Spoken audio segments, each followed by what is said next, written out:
season series between the Stampeders and the Blue Bombers concludes tonight. Ooh la la, as we wrap up week number 10. Winnipeg yet to beat Calgary this season, while the Stamps hope to snap a 2-game slide. A Western battle coming up next on TSN. Go Stamps, go! Go Stamps, go!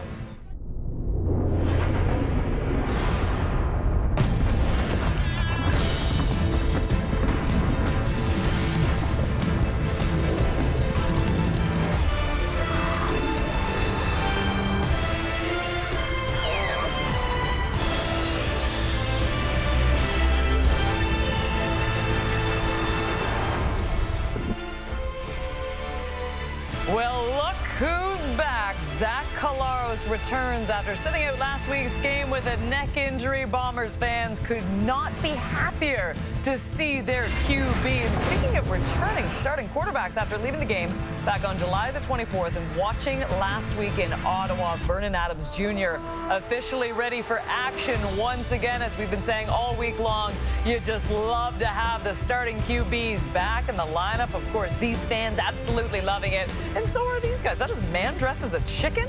Anyone see that? Last minute shot there. Paul LaPolice, David Sanchez, and Milt Siegel's weekend set for the conclusion of week number 10. And Milt, I'm not going to get into a debate with you this evening about which quarterback is more important for their team right now. It is just great to have these two guys back in the lineup. Yeah, it's great that these starting quarterbacks are back at the helm. I'm sure both of these teams are excited about it. We saw the results when they weren't at the helm. So it's exciting to get both of these guys back. For these Winnipeg Blue Bombers, these first 2 games against the Calgary Stampeders didn't go as planned. So they have to find a way to win this game. Both of these teams are trying to keep pace with the Saskatchewan Roughriders, so having their starting quarterbacks back is important for both of these teams. And that's where I was going. A huge matchup in the West here. Calgary feels like they're probably the better team right now, and rightfully so between these two. And that has not been the case in the last few years. This is a big game for Winnipeg, you know, who has been the big brother to bite back in this spot here. I love the talk about the quarterbacks. Let's talk about the run game about both these teams. Brady Oliveira hasn't looked like he normally does as the most outstanding player. And last week, Calgary Stampeders couldn't run the football. 35 yards total in the whole game, 2.1 yard average. Even though these quarterbacks are great, these teams need to have a run game. I'm looking forward to seeing the run game tonight. Dylan Mitchell. Stanley Brown are back, but Dylan Mitchell, one of their big offseason signings for the Winnipeg Blue Bombers, is playing his first game. I'm keeping my eye on him, too. Milt, I have great news for you. Remember when we talked about the curse? You know, you sat down with players preseason. Yes. Hey, look who's back! The curse is officially snapped. Jalen Philpott also returns. You still interview with me, guys? There's Willie Jefferson. Number 5 has answered the call. Knocked down once again. It's just Willie being Willie. Drops down to Trey Vavel with a kickoff return earlier in this ball game. He gets to the outside, cuts it back at the 50, and can he go? Trey Vavel, say no more.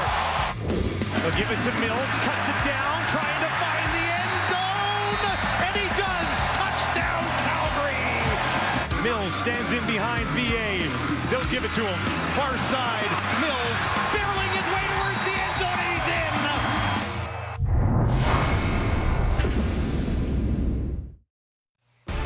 Ruth Ilsley of Abbotsford, BC. This is your chance to win big. Thanks to Save On Foods' $1 million touchdown to win. If the kickoff is returned for a touchdown, you could win groceries for a year. If 2 kickoffs are returned for touchdowns, you could win $1 million. Let's get you to Calgary. It's Dustin Nielsen and Glenn Suter.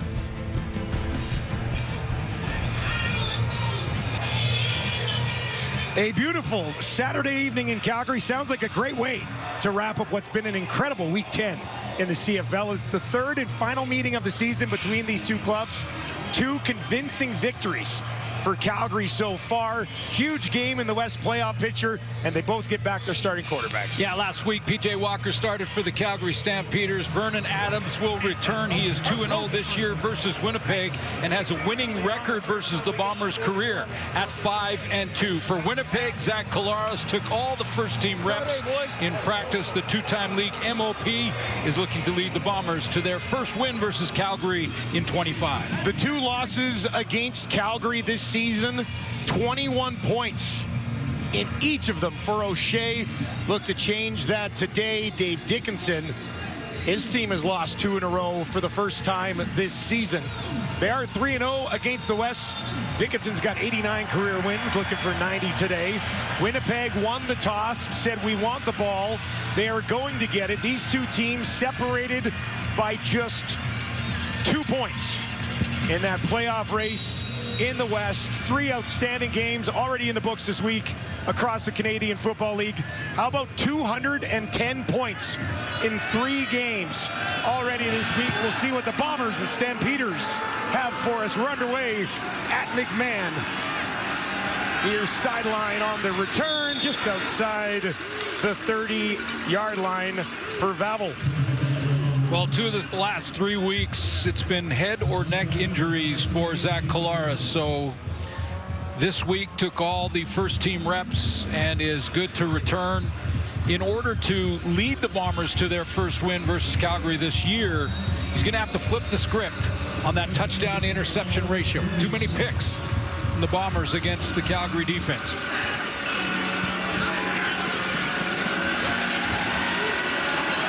22 degrees at kickoff. Just a beautiful late afternoon. Here's Collaros throwing on first down the field, just outside the 50. And he finds a target early in this one. It's Clercius, who has his 21st catch of the season. Clercius is going to run this deep dig route, but Zach Collaros is going to look him off, or look off the defense, I should say. He's looking hard to his left, and then he goes back to this dig. Really had 2 open receivers there. 14-yard game to Clercius, but he also had Nick Dembski. Clercius back to the top of your screen from the 51. They'll get it out into the reliable hands of Dembski. Bounced off one man. Gets a decent pickup on first down. Here's a look at the Winnipeg offense. Well, as Milt Stigl mentioned on the panel, Dylan Mitchell gets a start in the receiving corps. Stanley Bryant returns for the offensive line up front. They need to get that veteran back, and there's Mitchell, who the former Edmonton Elk, provides some veteran experience for Zach Collaros in that receiving corps. 12 touchdowns over 3 years in Edmonton for Dylan Mitchell. Just over 700 yards. 4 touchdowns last year. They'll get Dembski moving here, and they'll give it to him. Made one man miss, looking for that first down marker. He's close.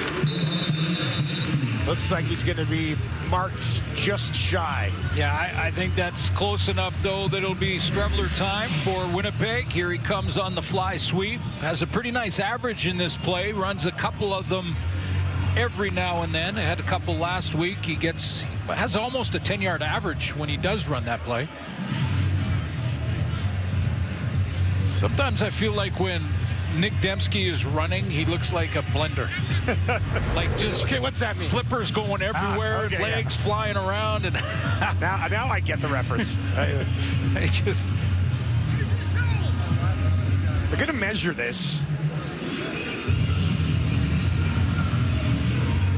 And it will be just short. They are 17 for 17 on third down this season. And coincidentally, number 17 will be in the game to try to push it ahead.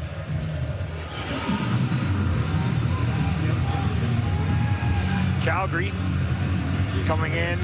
We talked about it through the first part of the season when they were so good, Suits. Yep. What's going to happen when they face adversity? They've started to face that now. They've lost 2 in a row.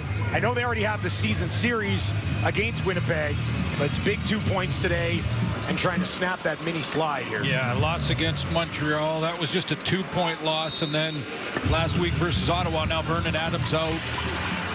Didn't have Philpott, didn't have Clark Barnes. Those guys returned. Strebler just needs inches straight ahead. Wow. Didn't get much, but once again, he didn't need much. And that will be a first down for Winnipeg, I believe. Micah Tights made this interesting. I think you're right. It is a first down. But they're going to give it to him. The officials are the only ones that can really determine whether it's going to be measured or not. You see 42 slice in there and pretty good contact on Strebler. He's a big boy running that ball at 225 pounds, but Tights made that interesting.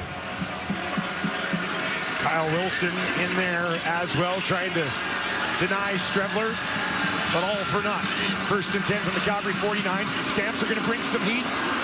They're going to toss it ahead, and that's down just outside the 40. Wheatfall gets involved. Well, the blitz was coming from Calgary's defense, but the blitzer came underneath this reverse almost. Little misdirection here, and the blitzer, you see, just flies right by. Wheatfall coming around the edge. Claricius, Wheatfall, Dembski all involved. Strevler back in on a 2nd and 3 as Winnipeg drives for the first time today.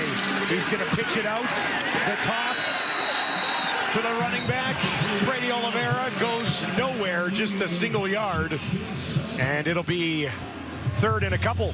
Boy, David Webb comes up from the safety spot here to limit this gain. It's a wide pitch to try and get Brady Oliveira out in space. Number 9 closes quickly. Some help from Jacob Roberts.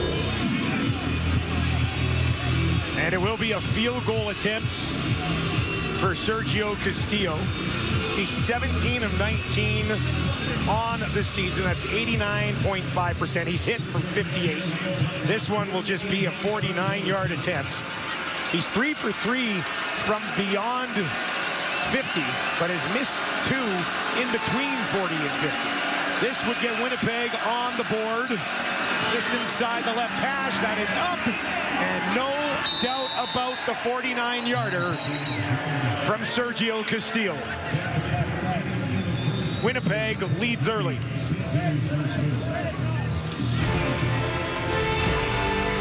Points on the board for Collaros and the offense. Vernon Adams Jr. returns to the Stamps lineup next.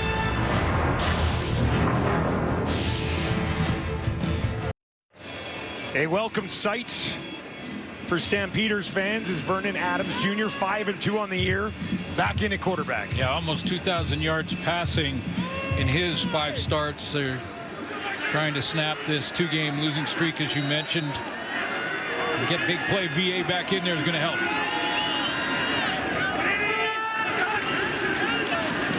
And they will start it on the ground. Diedrich Mills, big collision coming. Dietrich Nichols there to make the tackle. Let's take a look at Calgary's offense. Well, let's start up front because Deontay Demery has a great past record versus Willie Jefferson one-on-one. More on that as the game goes on. And he was a game-time decision, but Jalen Philpott is going to play, as is Clark Barnes. Both those guys were game-time decisions. They're good to go coming off the injury list. Philpott, 361 yards so far this season, still looking for his first touchdown. Mills will slide over to the left of Adams. There's a flag. He finds Tevin Jones. Would be a first down.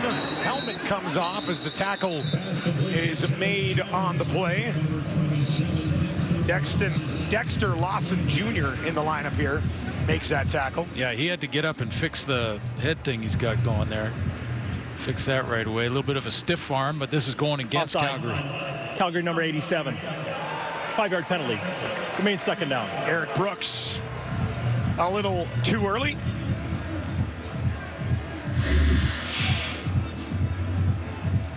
He's in the slot right there. Yeah, usually the slot backs with that waggle motion towards the line of scrimmage get the benefit of the doubt if they're about halfway across, not a full 1.5 yards. Backs him up. 2nd and 10 for Adams. Bombers just send 4. PA near sideline. Grimes has it, but the tackle is made immediately. Cramdy is there to make sure Grimes couldn't find any space on the near side. 64 games in a row with a catch for Rhymes. Yeah, and they bring in an extra safety in Jake Kelly to play in the middle, and Cramdy rolls out to the outside there, and real good tackle, because if Dominic Rhymes makes this tackle, breaks it there, he gets at least a first down, probably about 15, 20. Yeah, if he spun off of that, there was a lot of room in front of him. In front of him there.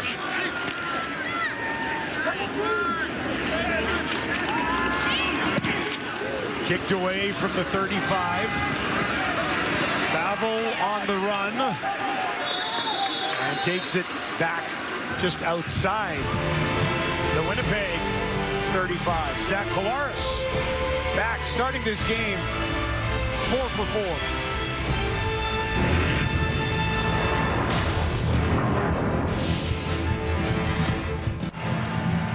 4. Zach Collaros against Calgary so far this year. Clear struggles here, Suits. Yeah, he's got to flip this script right here.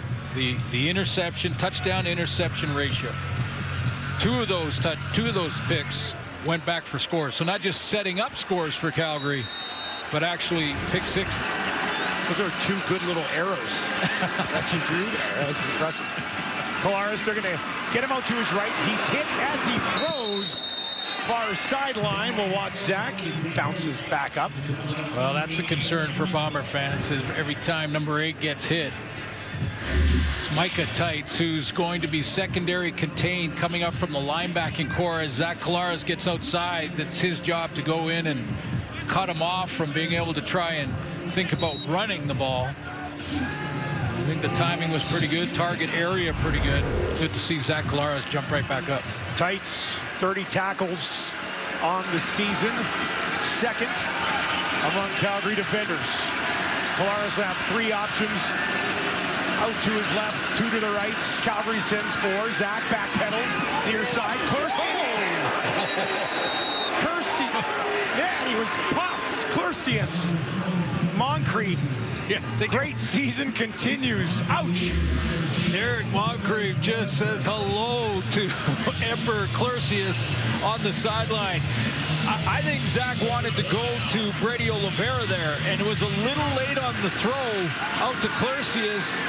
He's waiting for it for a second, and Moncrief comes from the linebacking core all the way out and just tattoos him on the sideline. Held on to the ball. Wasn't enough.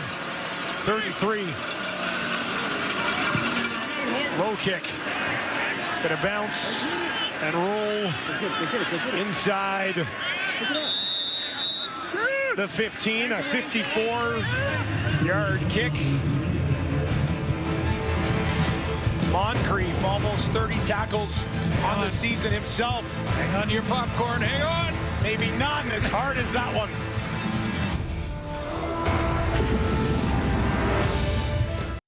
Well, let's flash it back to the inaugural Stampede Bowl. Excellent looking trophy, by the way, and a convincing victory for the hosts of the Stampede Bowl. That was against, of course, the Winnipeg Blue Bombers, one of the 2 wins, and a bet between presidents. Wade Miller handing over $25K to Perlator for tackle hunger. All in good fun. And you know that Michael O'Shea would like to be the opponent again next year. And there will be a next year. Another crack at it. For the Stampede Bowl. I'm not sure if they will be the opponent, but they'd like to. Another shot at him. I almost brought my cowboy hat back for this game, despite the criticism that it did take. I thought your hat was fine. Don't worry.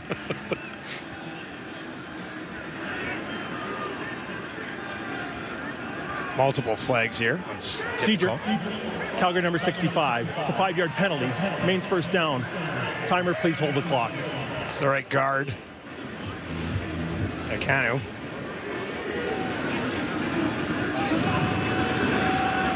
So it'll be a 1st and 15 here for Vernon Adams.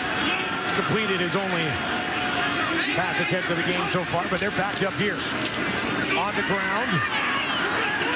Dedrick Mills, quiet last week, had just 7 carries for 11 yards, working today against his Winnipeg defense. Well, there he is, Willie Jefferson, who is just the game wrecker for opposing offenses. Did it again against Toronto. More on that as the game goes on. Tony Jones leads the Winnipeg defense in defensive tackles with 41, and Reddick Cramdy has moved to safety. I've also seen Jake Kelly play a little bit there too, and you mentioned Dexter Lawson. He gets a start at the wide side corner. 2nd and long for Calgary.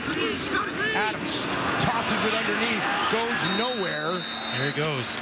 Philpott, who was the game time decision, ran into some heavy traffic and went down. And 2 straight 2-and-outs for Calgary's offense to start. The traffic was number 5. Just wrecking things again for another offense. From the right of your screen, it's a shovel to Philpott underneath, and 5 has just taken his guy, drove him back into the pocket, and disrupts it one more time.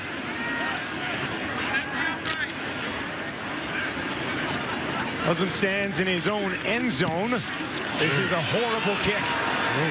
That bounced at the 40. Looked like it came off the side of his foot. Taken away. Brought back up the near sideline. Babel. Instant field position for the visitors. Well, how about Trey Babel? They found another returner in Winnipeg, that's for sure. Winnipeg Blue Bomber, first guy ever in Winnipeg history to have both a kickoff return and a punt return in the same game for touchdowns. That against Toronto. Real quick at the point of attack, getting past that first wave, and he's got top end speed. This possession starts inside the red zone.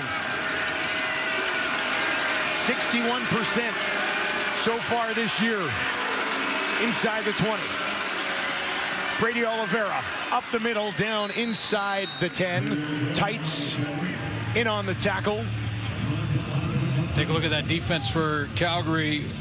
Orimolade has a sack in the last 2 games, and Jalen Hutchings, who leads the team in sacks, was a game-time decision. He is going to play in this one tonight. Jacob Roberts leads the team in tackles, and there he is, Damon Webb. A couple of pick sixes against Winnipeg this year. 4 in his career. 2 last year, 2 so far this year. He has a knack for not only taking the ball, but taking it to the house.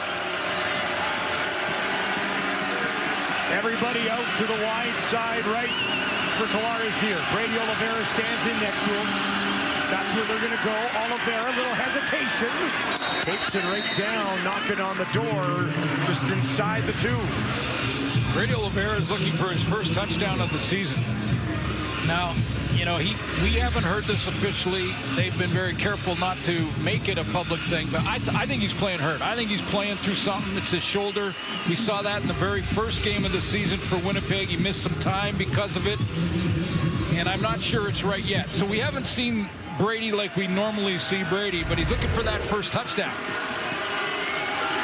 Streveler in the game.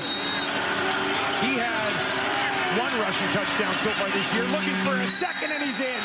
Touchdown, Winnipeg. Streveler finishes the job. Bombers up by 9. This is one of the reasons that Oliveira doesn't have his first rushing touchdown of the season, because when they get down to the 2, down to the 3, or down to the 1, number 17 comes in, and they're going to run quarterback sneak. Safest play. 1 exchange from center to quarterback off the left side. Touchdown Bombers. Castillo for a first quarter 10-point cushion. Right down the gut. I know there's category for points off turnovers, but what about points off of a horrible kick? Winnipeg takes advantage early. Come back to McMahon, partner. You mentioned the bad kick by Calgary out of their own end zone. Vavel with the big return. A kick like that also brings the ball to the middle of the field, and it's much tougher to cover. So Vavel takes it after this kick off the side of the foot, goes right to the middle of the field. Now it's a 2-way go for Vavel. He takes it down the near sideline, gets inside the red zone, and then it's Brady Oliveira, a couple of plays, and Chris Streveler finishes it. So the Calgary Stampeders, having lost their last 2 games, now find themselves in a bit of a hole early, as we have seen earlier today. Long way to go in a football game like this. What a game earlier. What a week today between Ottawa and Toronto. And congratulations to Cody Fajardo, by the way. I mean, he must have just had a real good night after that last game-winning drive for Edmonton. Yeah, that one's got to feel good. Here's Horton to the 30, and Evan Holm wraps up those feet and hangs on. Vernon Adams needs to get some traction here now. The sense of urgency is turned up a little bit. As you mentioned, still lots of football to be played, and 2 scores is not a lot in Canadian football. As we saw earlier, the Argos had a 22-1 lead when I turned it on. End up losing to Ottawa before our game.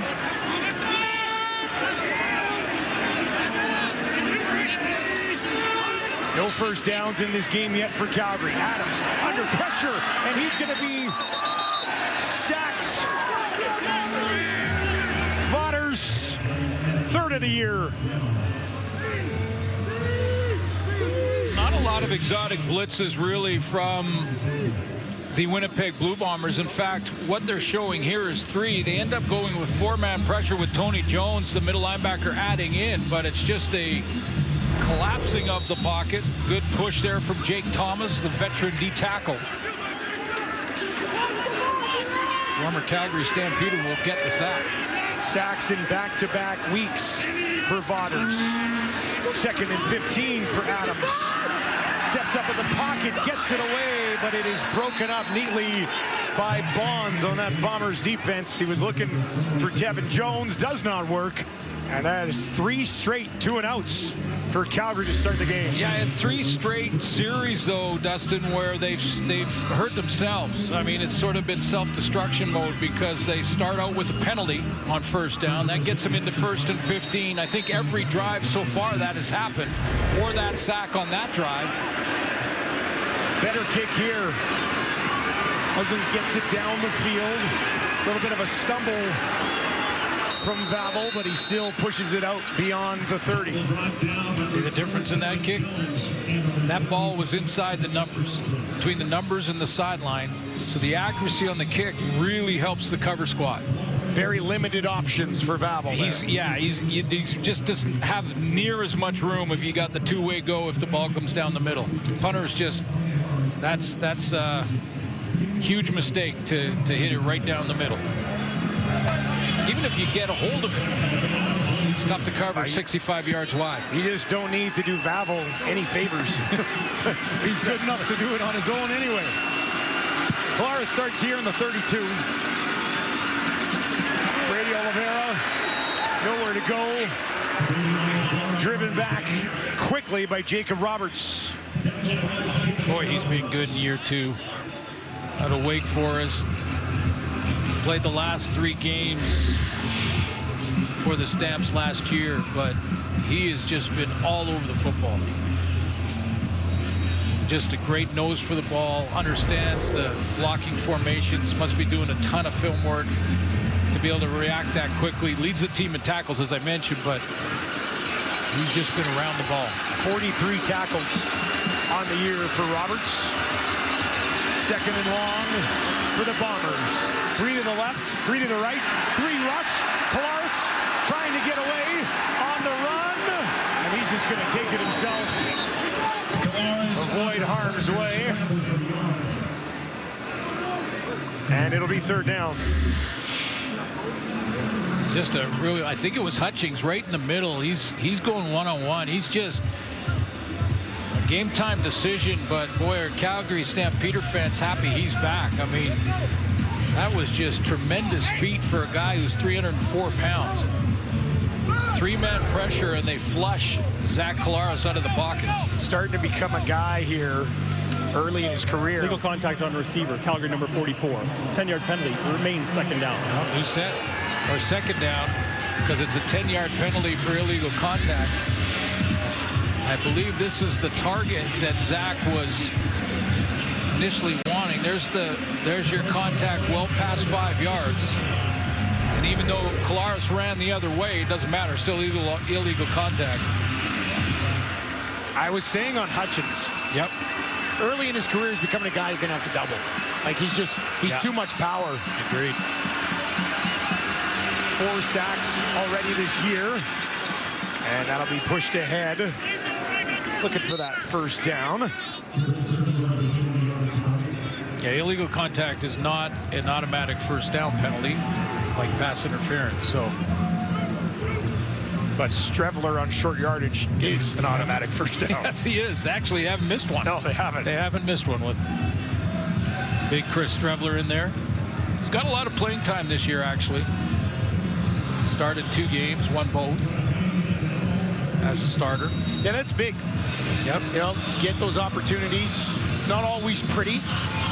Nope. But finding a way to win games with the help of the teammates. And got some help from the special teams and defense against Toronto last week. Needed the help. Yep. From the other facets of the game.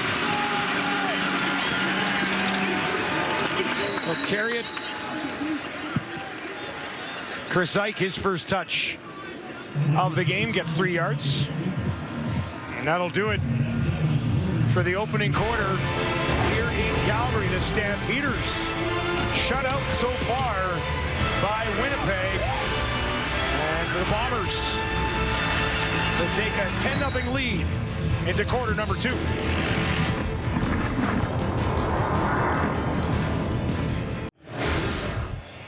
Winnipeg Blue Bombers leading 10-0 after dropping 2 games to Calgary already this year. No first downs for Calgary in that first quarter. Self-inflicted, do you think, Suze? Yeah, I do, because they had 3 series, and the first 2 they were offside on first down, so starting in 1st and 15, so 10 plus, and then in that 3rd series, Vernon Adams was sacked on first down. They were 2nd and long, so they've got a little bit of positive, production on first down, especially from the run game. Stay disciplined so you don't put yourself in a hole, and allow this guy to get in a bit of a rhythm here.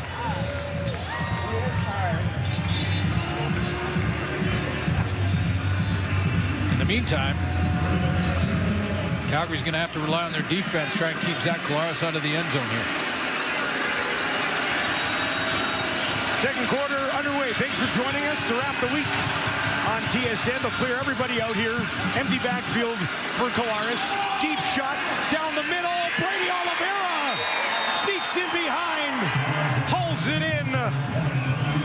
Big strike from the Bombers. Matchup that Zach wanted as he gets Oliveira out of the backfield. He's going seam route all the way, and it looks like he's being covered by Micah Tights down the field, who is, no, it's not Micah Tights, actually. It was Clarence Hicks, the defensive end. No wonder he liked the matchup. I think Clarence Hicks was just as surprised as you were to find out it was Clarence Hicks, who moves well for a defensive lineman, but well, yeah, and the idea there when you play that kind of defense, Montreal does it all the time. Well, they have their defensive end who will cover their back out of the backfield, but this time he comes right back in and gets a nice knockdown at the line of scrimmage. But you get him in coverage, they're hoping the back just hits the flat or maybe swings out there, not go right down the seam, right down the middle of the field. Second knockdown of the year for Hicks. Collaros, deep drop, down the field, to the 5, to the end zone, touchdown Winnipeg! Jareth Stearns, 23 yards for his 3rd major of the season, and it's all Bombers early. Big time pressure, Micah Tights and Jacob Roberts coming on the blitz. One coming inside the A gap, the other on the other A, and this is a full blitz where all Zach needs is for this to be picked up. Nice blitz pickup from Brady Oliveira. He steps in one of those A gaps to help. That allows the time for Jareth Stearns to get there. Nice throw and catch by the Bombers. Stearns, an excellent under-the-radar off-season acquisition, and he has fit in well. Zach Collaros speaks very highly of Jareth Stearns, the former Rider. Castillo up and through, and Winnipeg 17-0. Collaros finishes off a 7-play, 78-yard drive.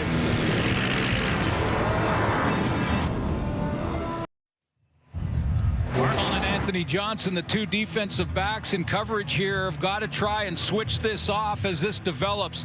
Combination routes here. There's Stearns in the slot. He's going to look like he's going out, and watch. The 2 DBs don't cover either guy.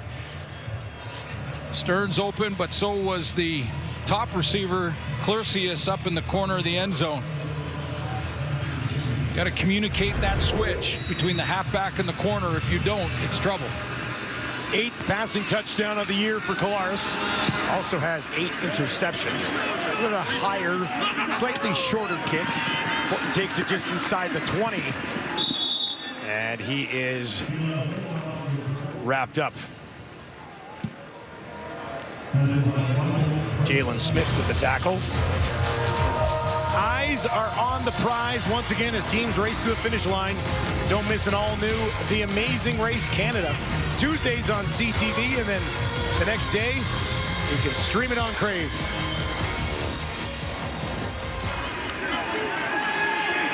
Stampeders not only looking for points, they're searching for a first down. Don't have one yet. VA on the move to his right. Misses the intended target.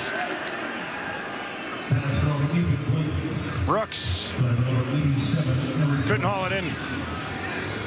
But at least they didn't lose yards on first down this time. I guess you're looking for any small little positive for Calgary offensively. That might be it. Vernon Adams has actually been very good in his career against Winnipeg. Absolutely. 6-3. Career high, almost 500 yards, was against the Bombers. He's going to look for some yards here. Deep shot down the field, finds a man. Tevin Jones stays on his feet. See you later. No flags. 78 yards, Tevin Jones. And just like that, Calgary's in business.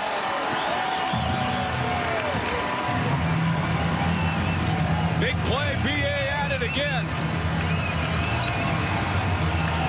What a way to break out of a slow start offensively. Just lift the ball right down the middle to your wide receiver and Tevin Jones and let him go get it. Break a couple of tackles and then walk in.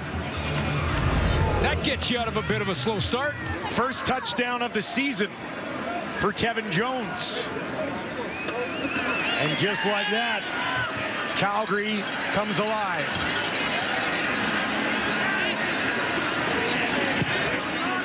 Paredes, no problem. And once again, we have a 10-point ball game at McMahon.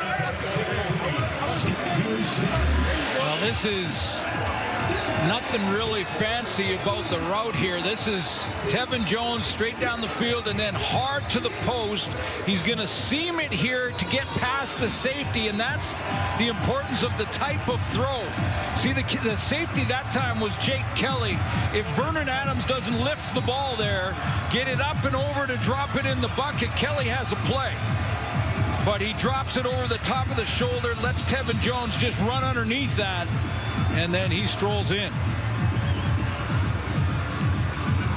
Entire offense in the celebration photo.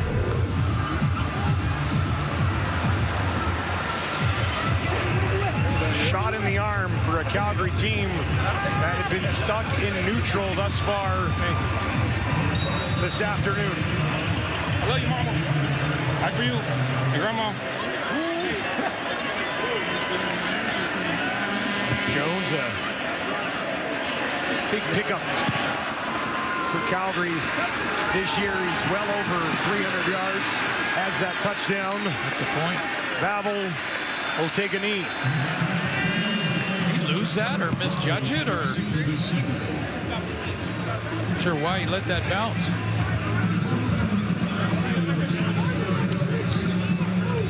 A little surprised to see him finally take one to the house last one. Looks like he lost it. Yeah, he must have lost it in the glare or something. Through the first part of the season, he looked like he was about to pop. And yeah. he looked, the burst is there. You knew he was going to break one eventually. And then he decided to do it twice. Also get it to the 40 after, but it's giving up a point. May be valuable down the road.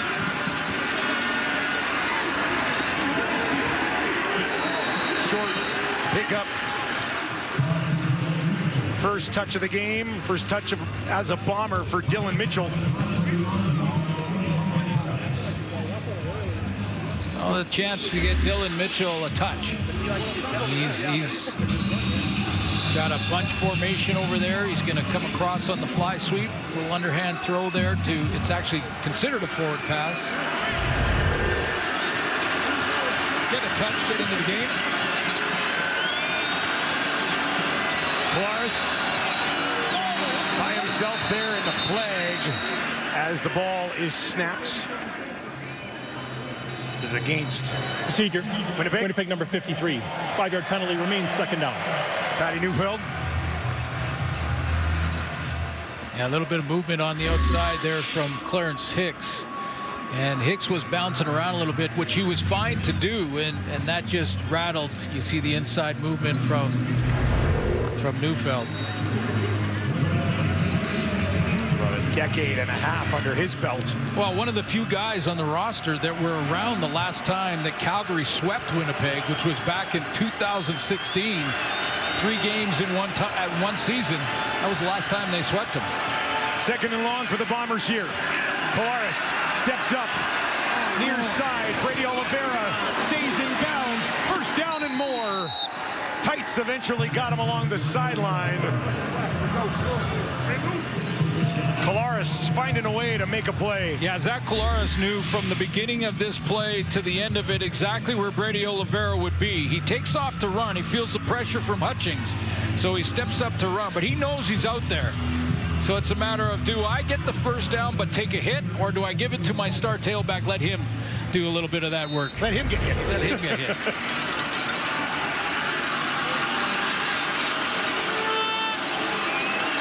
Claris, 8 of 10, 128 yards so far. Touchdown as well. Hands it off to Brady Oliveira. Right up the middle, inside the 20. Taken down, big pickup for Oliveira after 25 through the air. 32 more on the ground. Patty Neufeld with a big block right here. That's one of the blocks at the point of attack. And patience from Brady Oliveira. Just turns his guy outside. I believe that was Hutchings.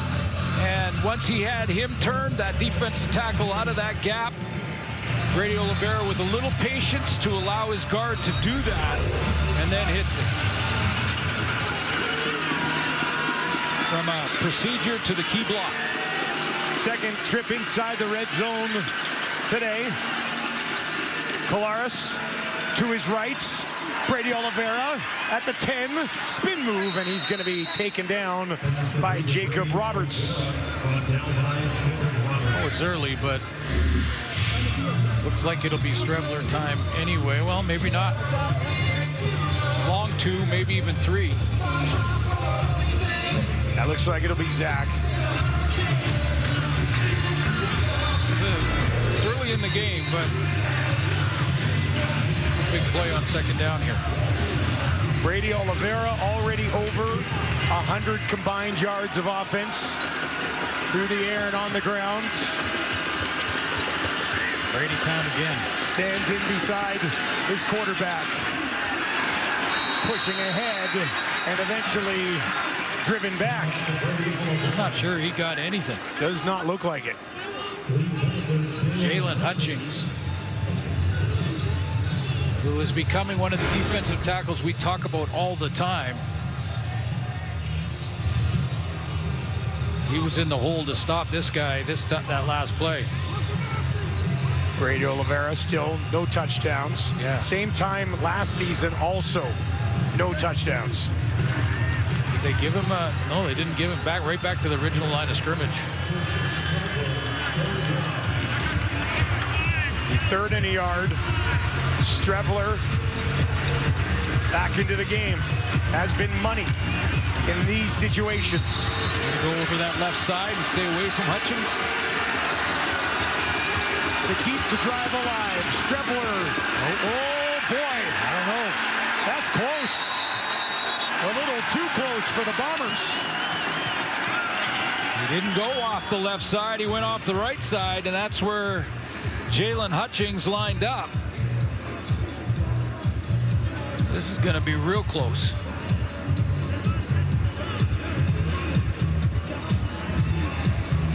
This is a turnover on downs, isn't it? Calgary is giving you the signal. It's a turnover. Stampeders defense just after their offense gave them a boost, the defense does the same. Strebler, for the first time this season, denied on 3rd and short.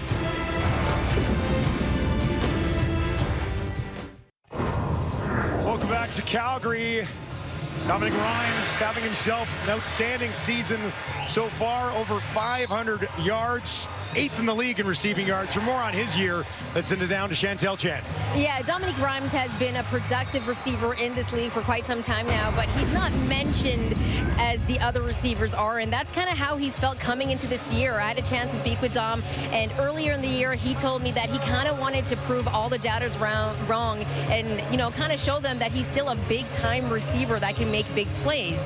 And I asked him if he still felt like that. Rhymes said that he doesn't know why he doesn't get the praise, but for him, it's just all about the team, knowing that they can count on him to make big plays and catches. And his quarterback, Vernon Adams, also co-signed that and said he's been a productive receiver in the league a long time, and teams continue to disrespect him. But this season, I think he's going to show out. Guys? Yeah, I mean, I'll just say it. He's really good. Yeah, well, and listen, he must not be watching our games back, because I praised the heck out of Dominic Rhymes. I mean, whether he was in Ottawa, it didn't matter. I mean, he's a guy that, well, first of all, 64 now consecutive games with a catch, so he's on that list. He's got 4 explosives already this season. Those are big plays down the field over 30 yards, so we know he can get behind cover. And I think he's got a touchdown streak going as well. 2nd and 7. Philpott. Not going to be, well, it's close.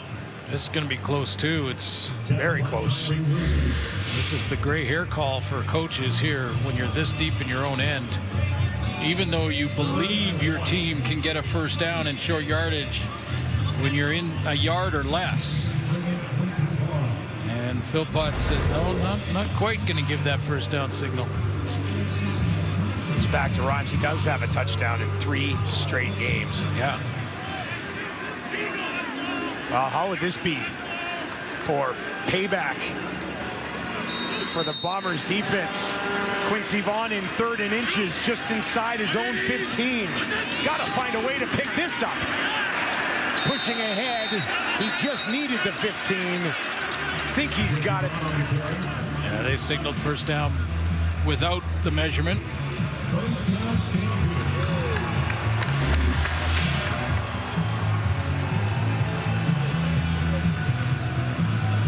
See, that's well past that yard stripe. That's a big boy. We talk about Strebler being powerful in those situations. Yeah. Vaughn is 2 inches and about 30 pounds heavier than Strebler. Love it. So a fresh set here for Adams. 4 receivers out to his left. Tevin Jones at the top of the screen. They're going to hand it off, but it's going to go nowhere. Tony Jones, tackle for a loss.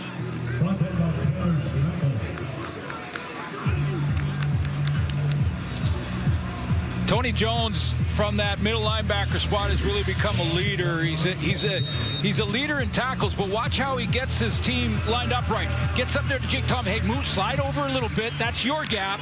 And now let me take this play so I can scrape it. I'll scrape to this and make the tackle. Another 2nd and long for Calgary. Adams deflected at the line. Yeah. Who else? One guess. I'll tell you. Billy Jefferson doing it forever. Yeah. It just, it's a little surprising to me that offenses, and it's not Calgary in particular, it's just any offense playing against them, that they continue to tempt that. Let's just keep throwing it right around number 5. He will miss him eventually. Maybe. I don't think so. Usually they don't. Babel takes it at the 40. Turns it back up the middle. Gets midfield and a little bit more. Game plan away from number 5. Good field position looming for that man. Zach Collaros when we return to McMahon. Well, I don't think I'm exaggerating when I say Willie Jefferson was an absolute nightmare last week for the Argos.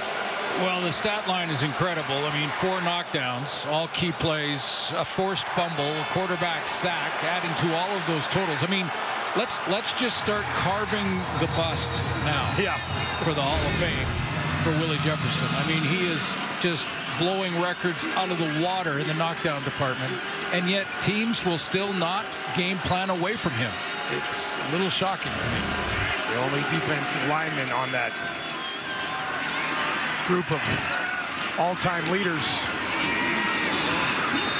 Back to Brady Oliveira, who they are getting heavily involved. Well, I know in the offense. there's guys like Lapo who will say, look, you got to run your offense, and you got to expect your right guard and right tackle on the offensive line to make the key blocks and to make sure they try to bring his hands down. But he is just so good at it. He is such a phenom, and it's not just being tall with a big reach. That helps. It helps, but it's about timing, and he has figured that out. And it's just there's no one like him in that category. A unicorn, no question. Polaris with some last-minute instructions. Looks to his left, now dumps it off to Brady Oliveira again. And he gets stopped maybe 2 yards shy of a first down. Well, Brady has been a primary target receiving the ball in this one early on here. 6 catches for 81 yards. Especially that big one down the seam when when Zach Collaros got the matchup between he and Clarence Hicks. Something that clearly they saw when they're game planning, watching video of Calgary and how they play defense, and occasionally having a defensive end cover a back out of the backfield. It'll be a 53-yard field goal attempt for Castillo. I mentioned early on the broadcast, hit from 58, was 60 and beyond last year. Slight wind here at McMahon. This is straight away from way out there, 53. Castillo puts it up, and that is good. Just enough, but he got it. Extra 3 for the Winnipeg Blue Bombers there on the long shot. Field goal. That's a couple now, and I would still say 2 big stops for the Calgary Stampeder defense, though. One down on the goal line, taking points off the board, and then after the knockdown by Willie Jefferson, to get the ball back on their side of center, and to hold Winnipeg for a field goal is a win. Now you want to give them some rest. Yeah, right? Put together a drive here. Couple first downs, let that defense get a breather on the sideline. Stamps still just have 2 first downs. In this game, they trail by an even dozen. VA down the field again. Interference. A no-doubter, I believe. Trying to find Rhymes. But Kelly making contacts. Pass interference, Winnipeg number 16. Spotted foul, automatic first down.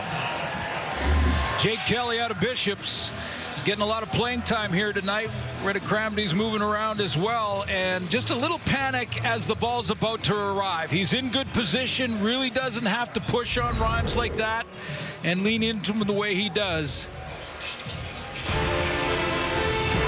Inside 3 minutes at McMahon. Calgary looking for more.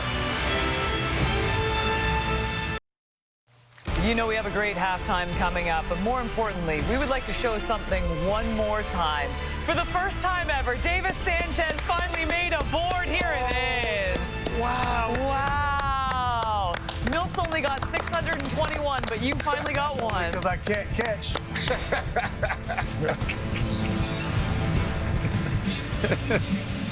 Congratulations. Probably should have been a couple of interceptions. Well, that's what they say. If you can't catch, you play defense. Oh, jeez.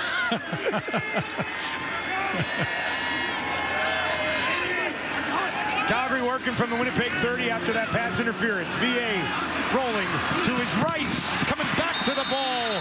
Far sideline. Clark Barnes slides underneath it. Got a first down. That's a good catch. That's a really good catch. That's the degree of difficulty for this is through the roof. It really is. On the roll, low and outside. Barnes has to go down, and it's behind him slightly. Reels it in and then gets his arms underneath it so the ball doesn't touch the turf. That's a good catch. He returns to the lineup after being out for more than a month. Straight up the middle, down inside the 10, another first down. That's the biggest run of the game so far for Dedrick Mills.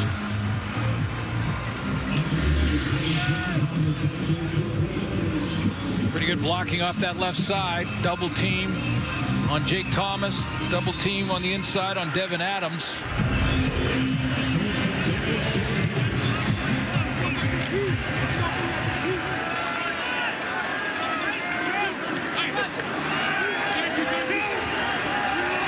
First and goal from that Bomber 9. Adams back to Mills. Tied up, Tony Jones and Adams in on the tackle.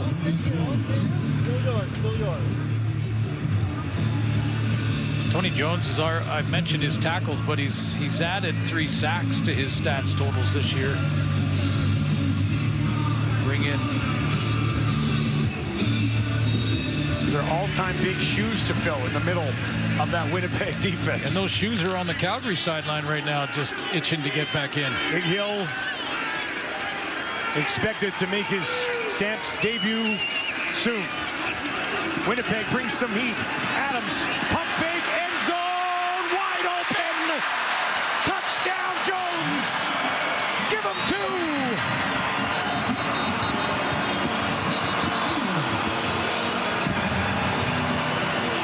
Stampeders strike again. Tevin Jones, partner, runs a route here. I mean, he is wide open. And the protection is there in front of Vernon Adams because that's blitz. So it's one-on-ones in the back end. And Tevin Jones runs a heck of a route. Look how wide open he is. Now he just has to concentrate. That's 2 big catches on the drive, one by Clark Barnes and that one. A great job going down for that one. Vernon Adams he had him so wide open he was aiming it. Don't aim it, just let it go. There is an injured Bomber. Yeah, that's the guy that Tevin Jones ran the route on the far side of the field. It's Bonds. Yeah. Starting cornerback. Watch this route.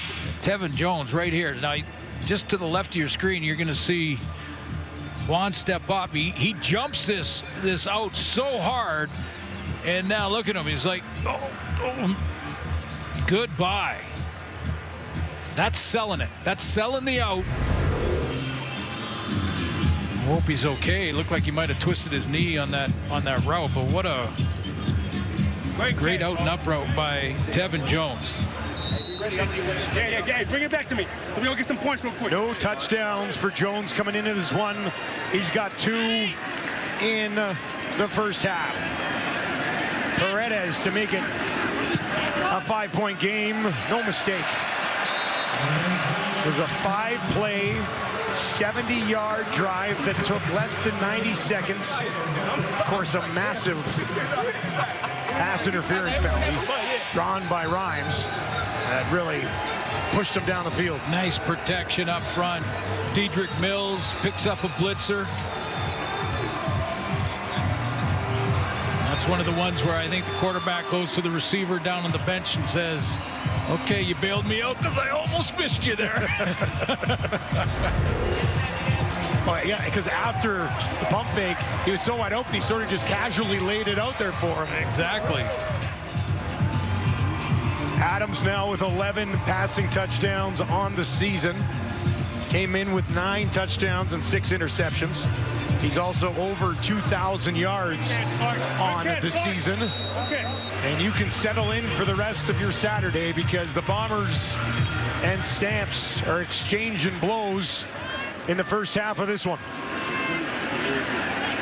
And still time for Zach Collaros before the half. Paredes hammers it away. That is over the head of Pavel again. They're just saying, I guess they're saying inside the 10, if the ball is kicked that deep, let it go in and we'll give up the point. That's 2 now.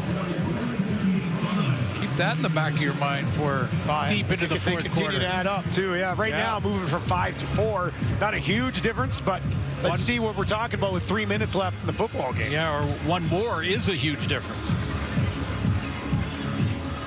Makes it a 3-point game. Collaros, 11-13, 144 yards and a touchdown. Huge first half for Brady Oliveira. 44 yards on the ground, 85 in the air. If you started him in fantasy, you're laughing. But he does not have a touchdown yet this season. Got the ball, though.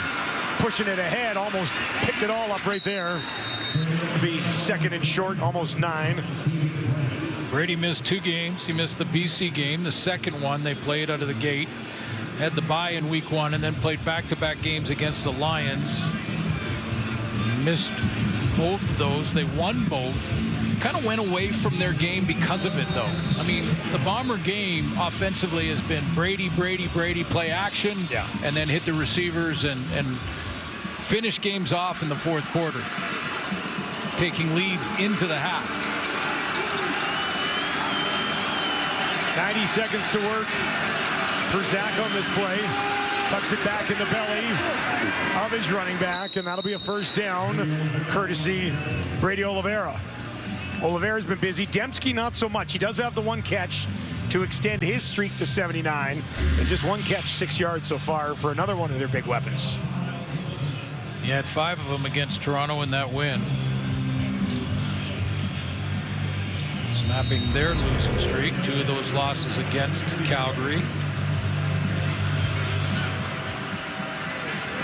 But Brady looks healthier. He's running a little more like we're used to seeing. Dembski in the trip formation out to the left of Collaros. Was going to look there. Now he's got to take off on the run. Out to his right. Takes a little bit of damage as he goes out of bounds after picking up 4 yards. Yeah, his problem when he decides to give up on the play, like he wanted a screen out here, but it was jumped by Calgary, so he has to now bail and just try to make something else. He doesn't have any receivers really on that side. There was only one. He was covered down. It was close. But once he scrambled to that side of the field, he didn't have a target. On a big second down here, we already saw Castillo hit from 53. You're beyond that right now. Let's see what they can pick up at midfield on second down. Oliveira clears out to the left. Collaros throws far side. That is caught. Dembski made a move and takes it down inside the 35. Very aware of the time clock. Very aware of... There's Dembski coming out of that bunch, and he'll just sit over on the sideline and watch him come back to the ball and then get some separation on the defender to get up the field, aware of the clock and the situation, gets out of bounds. Dembski leads this team in targets, receptions, yards, touchdowns, second down catches, depth yards, yards after the catch, and percentage of passes caught. Just having a huge season once again. Oliveira, spin move, blown up by Jacob Roberts. There's the instincts. The run-stopping instincts by 48.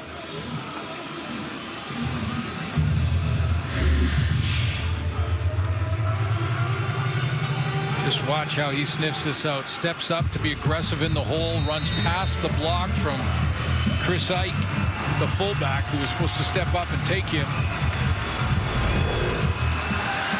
Zach in second and long. Calgary's defense allowing just under 21 points per game this season. Roberts a big part of that. Winnipeg's already hung 20 on him. Claros down inside the 30 will not be enough for a first down. He goes back to Brady Oliveira, his 7th catch of the ball game, and it'll be a field goal attempt for Castillo. See Oliveira coming out of the backfield again. More so this game than we've seen. Takes a little bit of a jam. That was inside of 5, so no illegal contact. And Roberts with another tackle.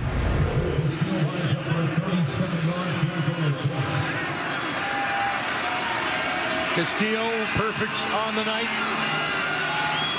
This just 37 straight away. And that one sneaks it through. Not much room for error, but he got the job done. He's 3 for 3.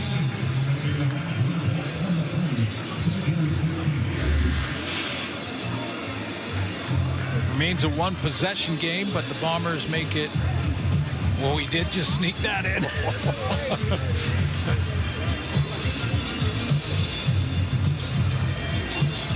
He's now over 90% on the season, Sergio Castillo, and they'll trust him to kick it from anywhere. Just 6 seconds left in the first half. They'll give it to Mills, right up the middle. Almost at the first down, just short. It was 17-0. Yep. Calgary's made a game out of this. And the high-scoring first half kind of fits the theme for Week 10 in the CFL. Been great games all week long, and we're hoping we wouldn't mess it up. But you know, that big PI call against Dominic Rhymes, the long ball to Tevin Jones. Here's Adams running around. Where are you going to go? Spin move. Looks down the field. Heaves one down towards the end zone. Broken up. Rhymes tried to get it.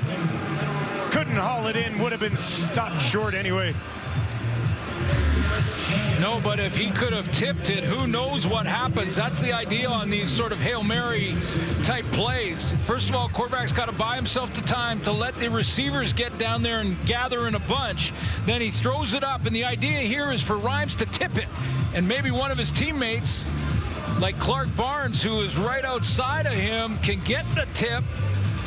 But a nice play by Jake Kelly, the safety. He was the guy who got that PI call. So how about this move, though, when he went, and that was on Willie Jefferson. Willie Jefferson in your face like that. Spinning, get out of there. So it'll be Winnipeg with a 7-point lead at the half. Calgary is 0-3 this season when trailing at the half. Monster first half for Brady Oliveira, 146 yards of total offense. And more receiving yards, more catches than I think we've seen all year. He's on pace for 100 on the yard, 100 on the ground, 100 in the air. He's standing by with Chantel Chen. 100 yards combined in the air and on the ground. Talk to me a little bit about your game so far today. Yeah, you know, just trying to do whatever I can do to help my football team make plays and win the game. So, you know, whenever my number's called, whoever's numbers is called, really, you got to go out there and execute and make the most of your opportunities. It's still a tight game for the most part. I thought the Bombers defense did a good job, but it's a 7-point game. What's going to be the difference in the second half? Yeah, battling, playing the entire 4 quarters, playing till the last whistle's blown. So, yeah, we got our work cut out for us in the second half. This is a great Stamps team, great Stamps defense. We got to come out here and ready to ball. Appreciate your time. Appreciate it. Let's get you back to Kate Burness and the rest of the CFL panel. All right, Chantel, you know the rest of the CFL panel. It's Paul Lapolice, it is David Sanchez, it is Milt Stegall. Coming into this game, by the way, the first 3 games averaged 70 points. This one is on pace for 78. I don't think we spoke enough about this. This might be the best week of CFL football so far this season. This is old school CFL football, and of course, it starts with the quarterbacks. Now, coming in today, we saw the return of Zach Collaros. We saw the return of Vernon Adams Jr. We'll get to VA in just a moment, but for Zach Collaros, that was a really nice first half. He had 169 yards, he had the 1 TD, and he looks really comfortable out there. I think this is the best we've seen him look all year long. And getting your starting quarterback, it just brings so much optimism to your team. I think they're always optimistic going in, always have energy. But when you get a player like Zach Collaros back, it just changes everything. I think the one who's benefiting the most from this is Brady Oliveira, based on what he's done in his first half. So this team, Davis and I, we talk about has the window closed for the Winnipeg Blue Bombers. I don't think it's closed. Of course, it's not as wide open as it used to be, but as long as you have a Zach Collaros on your team, as long as he's able to go out there and make some plays, they have an opportunity. So this first half was good for these Blue Bombers. Everyone's bouncing around or making plays, and if they can continue this, they have a great opportunity to win this second half and win this game. I want to talk about how they're getting these plays. Winnipeg, let me go. Winnipeg's done a really good job of being what's called empty protection, empty, all the receivers out. Why Calgary's defense is so good against the explosive plays? Look, there is 8 people deep here. Clarence Hicks is man-to-man on the back out of the backfield. It's a lot harder to do when he's running a seam. They split the defense. I like that they're using Brady as a receiver. That's empty protections. When they want to drop, there's 6 out here. These guys have 8 deep. You have to flood the zones with extra receivers. You see Brady Oliveira all the way at the bottom of the formation. As Zach climbs the pocket, as everybody's carrying, he finds Brady underneath for the big, explosive football play.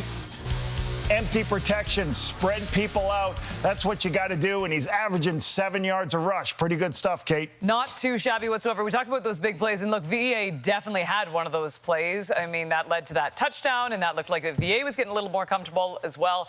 But you look at the Winnipeg defense, and their 2 losses, they gave up 41 points. They gave up 37 points to the Calgary Stampeders, and so far they're holding VA to 109 yards in the air, and overall they've been pretty solid. They have been solid, and the beginning of this season, it's not the Winnipeg defense that we're used to. You look, a lot of the most important categories, I mean, yards per play, the Bombers are 8th, their defense, in allowing yards per play. First down, run defense, the Bombers are 7th versus the run on first down. That's not Winnipeg football. And so what we saw earlier, I thought that was great coverage from Bonds.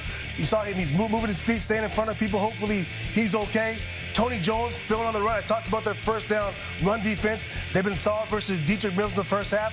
6 carries, only 21 yards, and then getting pressure. You saw James Barders have a sack, and he's beating people clean. So I thought that this Bombers defense, the way they've been playing this year, has not been the Bombers defense of old or what's expected. I thought they're really good tonight, and I do want to mention to Dusty, talking about there should be interception in that 5 knockdowns. There was an interception. Dusty, go back. I actually also picked one up, ran it back 85 yards. But they also scored 3 touchdowns. No, What about the 3 touchdowns that were scored on you, Jay? I'm talking to Dusty. It's not about you. Yeah. Dusty's not watching right now. He's having a hot dog. Yeah, you know what? He's done enough for you. He put you on a board. That's all I know. All right, don't go anywhere. We got highlights from Week 10 coming up next. You put me on the board again. 210 points already in the books this week. See what the Bombers, the Stampeders, have for us. Deep shot down the middle. Brady Oliveira sneaks in behind to the 5, to the end zone. Touchdown, Winnipeg. Finds a man. Tevin Jones stays on his feet. See you later.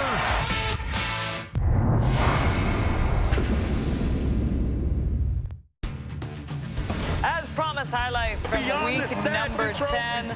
On Thursday was Shea Day, where Hamilton honored 2025 NBA champion and MVP Shea Gilgeous-Alexander, including naming a street after him. He got the key to the city, and then it was a fantastic game. Pick it up tied at 38 in OT. Bo Levi Mitchell finds Tim White.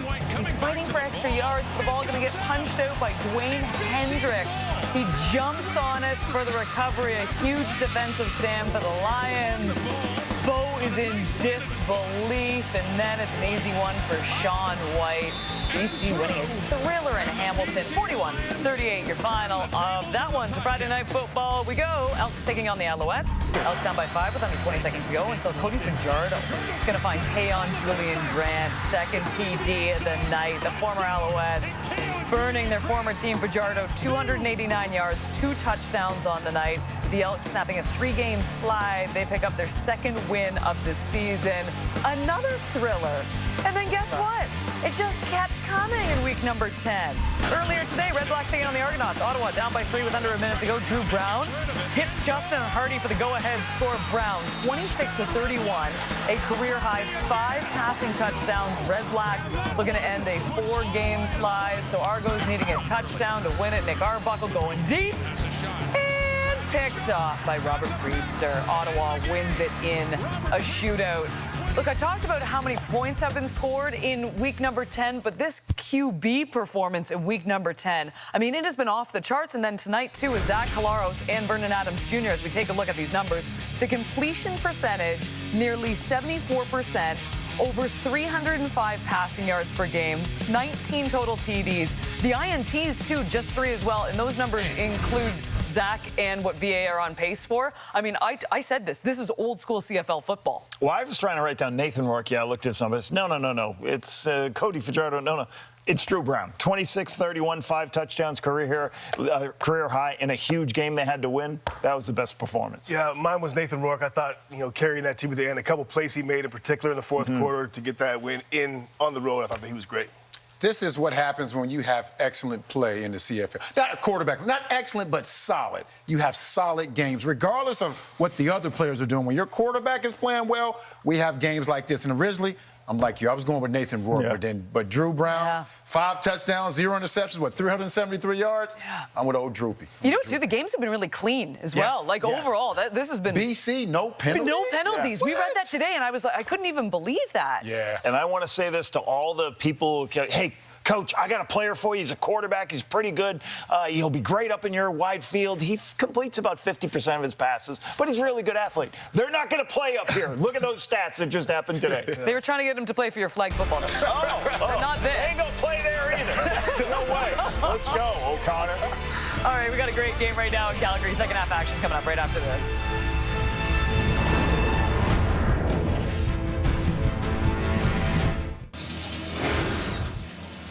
Calgary Stampeders trailing 23-16. Tevin Jones, 2 catches. They're both touchdowns. He stands by with Chantel Chen. Tevin, the Calgary offense got off to a bit of a slow start, and you guys needed a bit of a spark. VA came to you. How good does it feel to know that he could come to you in a big moment like that? It feels good, knowing that VA trusted me. But I know that I got to trust my teammates in order to get things going. We did have a slow start, but it's not how you start, it's how you finish. Yeah, it's only a 7-point game. What was the message from Coach in the locker room? Just keep doing what we're doing, keep our foot on the pedal, and don't be nobody else but yourself. Go out there and just play football. Thank you for your time. Thank you. All right, an entertaining second half. Locked and loaded here. Good halftime just for Kate and Cheds. We were listening. We were not eating hot dogs. Food only gets delivered to the panel. Yes. Not to the booth. Calgary down 7. We'll get the ball to start. Boy, they can put together a good drive here. Considering the slow start they had in the first half, that could go a long way. Yeah, I think Tevin Jones summed it up nicely with first of all, a huge first half for him. A couple of touchdowns, great route running on that one, and then a deep ball as well, but it's not how you start. You know the saying. It's how you finish. That is. Horton takes it to the 10. We're underway. Second half. A big one here. Takes it up to the 40. Cuts it back. All the way out beyond the 50. 41-yard return. That's his longest kick return of the season. Well, he just did this on his own, it looks like, because the protection and the blocking looks like it's going to be a short field blocking our return. And he takes it on his own to the wide field, and only because Evan Holm, who is a safety on the kickoff cover team, turns him back inside. That's the only reason he doesn't score. Yeah, Gauthier is able to catch up to him and make the tackle, as Holm didn't let him get to that wide side of the field. Great field position to start, though, for Adams from the Calgary 51. Right away, down the field, finds Barnes. Big one inside the 25. Holm was there to deny the touchdown, but Adams strikes early. Clark Barnes down at the bottom. We're going to have to look and see how the Bombers have juggled their secondary. Remember, late in that first half, Terrell Bonds went down. We'll see how they're lining up, but Vernon Adams wastes no time trying to test them deep. That's Evan Holm, who looked like he had a deep outside third zone coverage. First and 10 from the Bomber 20. Barnes again. Inside the 10. That'll be a first down, Calgary. So one of the changes for the Bombers in the secondary is Trey Vavel will play corner. He he was down there on that wide side. I'm not sure if there was a communication issue. Do you attack him right here? Well, you know, you run your offense, but you're running away from, first of all, Jefferson. Yeah. I mean, roll away from him. Don't let him mess it up. And see Michael Griffin getting a chance in there as well. It's probably that cover linebacker spot. First and goal from the 9. Mills on the carry, up the gut, short pickup on first down. Okay, so now you have a passing down. And to your question, you know, this is when you would be tempted, I think, as a quarterback to take a peek and say, hey, we've got a new corner out there. They're trying to do some juggling. The veterans aren't. Do I put Dominic Rhymes or Clark Barnes in a one-on-one? You usually get blitz from a defense down in this part of the field. And a blitz means it's going to be a man-to-man coverage behind it. It'll be Barnes, Vavel, top of the screen. VA looking for that end zone, looks in that direction, throws over there, broken up. Vavel does his job, but there's a flag right in the end zone. Right in that side. I'm wondering, it looked like Vavel had his back to us, and I couldn't see if he... Pass interference, Winnipeg number 23. Yeah, there was a grab. Ball's fouled at the 1-yard line on automatic first down. Well, they attacked him, though, didn't they? Well, and this, yeah, they absolutely did. That was the matchup, and you can see he went into press coverage right at the line of scrimmage. And Barnes with a try to do a little double move there. There's a grab well past 5 yards and a little tug on the jersey. But how about this? I think Willie Jefferson deflected it. Osha's going to challenge because the ball was deflected right there. It was touched. That it wouldn't be a pass interference. That's what's happening, I think, right now. Jefferson's going to go to his coach.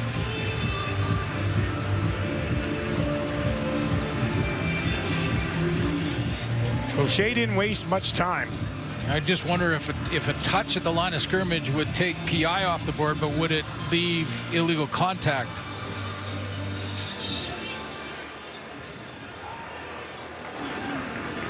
There's no flag for pass interference as the ball was tipped. There you go. It's third down. So Willie Jefferson. And no chance to go back to illegal contact. Jefferson does it again, got just enough of it.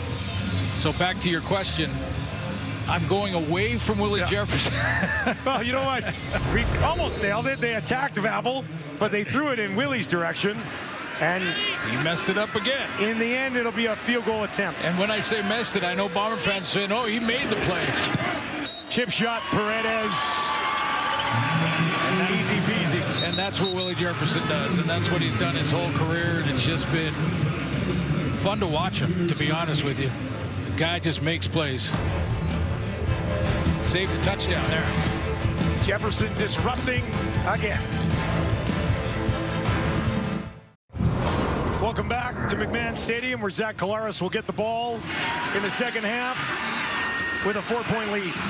Yeah, I would agree with the panel when they broke down Zach's first half. I thought he played a tremendous first half and utilizing his tailback out of the backfield, Brady Oliveira. I mean, that's been the biggest difference, really, of this offense, is to get Brady Oliveira in the passing game. 7 catches for Brady Oliveira.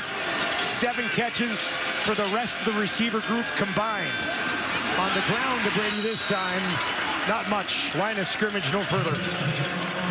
Well, you heard Brady Oliveira at halftime with Chantal say, this is a good defense. You know, I think every team that's now playing, and this is the third matchup between these two teams, but every team playing Calgary's defense now, they're all saying, that's a good defense over there. You know, and I know there's some new faces, new names, and that tackle by Roberts was his 8th of the game already. Yeah. He's been everywhere. And Hutchings, newcomer in the D line. 2nd and 10. 3-man rush. Dumping it off. Over the middle. Dylan Mitchell, first down, Winnipeg. But it makes for a, you know, an interesting chess match going on here, where the offense has got to now figure out, okay, if this defense is playing well, what is it that they do well? And you see the zone drops with just 3-man pressure, so 9 dropping back, and Collaros makes the right decision to go underneath because he knows his guy can get the first down. So Bob Slowick, who Enoch knows very well, back in their Montreal days. Dembski will slide over in the slot to the left of Collaros. Near side, Mitchell's got it. And the tackle is made by Sheldon Arnold. It'll be 9 more for Dylan Mitchell. Just 2 great quarterbacks. Different styles, but great quarterbacks tonight. I know we're all excited to have them back with Zach now dissecting this really good Calgary defense, taking what they're giving them, the big plays coming from Vernon Adams on the other side. I mean, we could just, again, another guy you might as well carve the bust right now is the guy that's got the ball, and that's Zach Collaros. Direct snap here to Brady, and he'll pick up the first down on a 2nd and 1. 2-time MOP, 4-time divisional All-Star, 5 Cup appearances, 2 Cup wins. We just make the bus now and get ready. It's first ballot guy to the Hall of Fame. It's a direct snap to Brady. Don't see them mix that in very often. No, nice 2nd and 1. Usually it would be Strevler. Yeah, nice little wrinkle.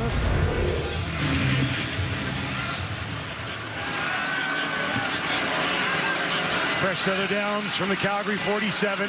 Bombers marching again here. This time into the hands of Dembski. There's a flag you see as he tries to find the edge. Yeah, I think there's going to be a clip. Carrick Wheatfall on Damon Webb, I believe.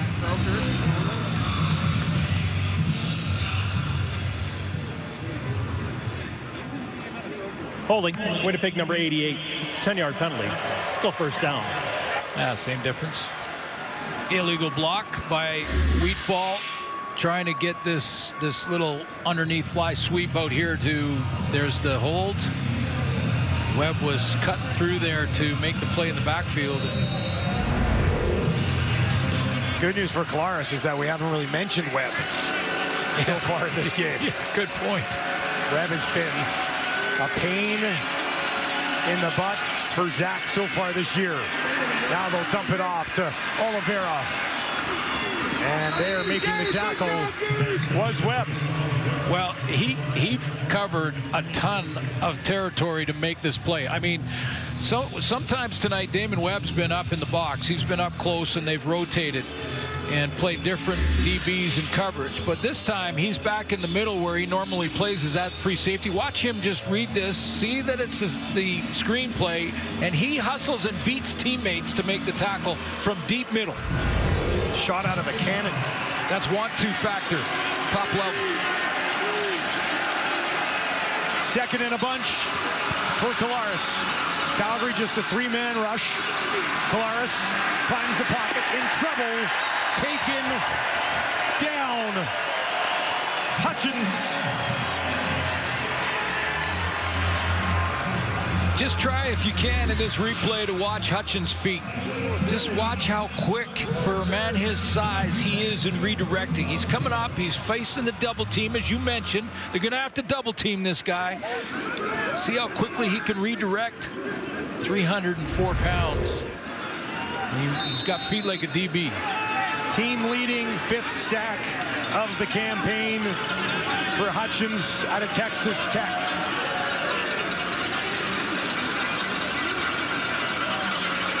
Jamison Sheen, as we near the midway point of the 3rd quarter. Low driving kick. Horton takes it after a 50-yard boot just inside the 10. Looking to reverse it, not going to go anywhere. Cadwallader on the special teams tackle. Kalen Hutchins, big season continues for the Stamps.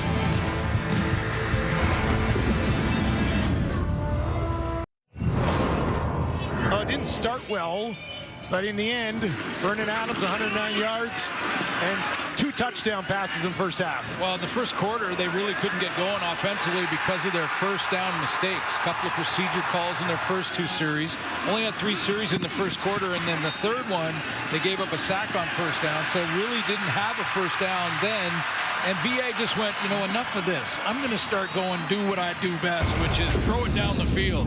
Got Tevin Jones on that deep one, and that got things going.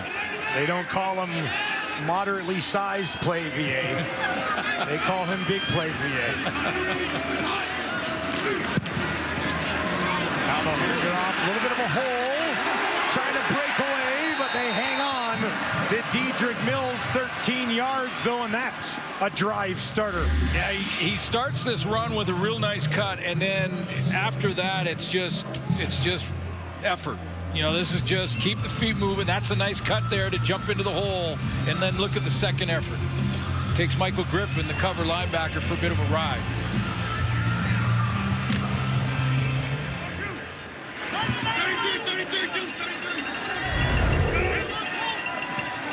Mills, 46 yards on 9 carries. VA goes right back to him and to kind of jump out of the way to tuck it into his midsection, close to 4 yards. Still much better than the 2nd and longs they were facing. No question, no question. And the Bombers, you know, this is run lanes that I'm sure they looked at on the tablet at halftime and said, you know, we might have some inside run lanes because the Bombers are trying to contain Vernon Adams on the edges. Stamps will work from the 33. Adams looks to his left, pump fake, down the field. Philpott got it, did he escape? No. Held on to by Kelly, or Philpott was gone. And big play, VA hits another. Yeah, Vernon Adams has to pay the price here a little bit. He's going to hang in there. Protection starts to break down, but he's got to wait. He's got to wait for his receiver to cross the field on the double move, and then he gets thrown to the ground. No issue there. And again, just the accuracy on a 49-yarder to Philpott. Nice to see 85 back in the lineup for Calgary. Adams goes over 200. Works now from the Winnipeg 29. They'll dump it off. Trying to set up a screen for Mills. Redwell, Cranby the tackle.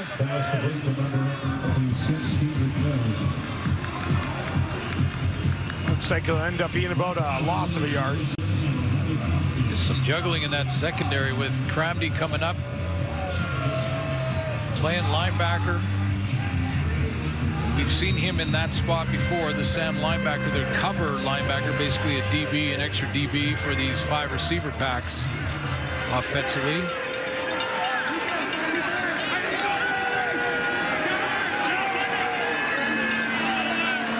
So after the loss, 2nd and 11. Winnipeg sends 5, one of them open.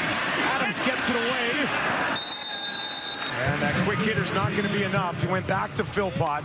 Jones, Babel there to defend. And it'll be a field goal attempt for Paredes. Jones is going to drop out. He shows blitz up in the line of scrimmage and then drops out first guy to the tackle, and Vernon Adams goes, I got the wrong guy.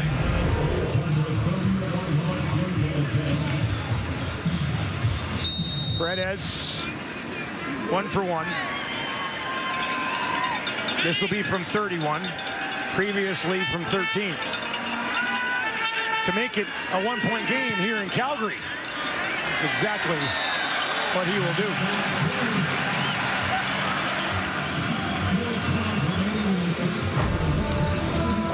Paredes, just over 70% on the season, but he's been steady so far here tonight.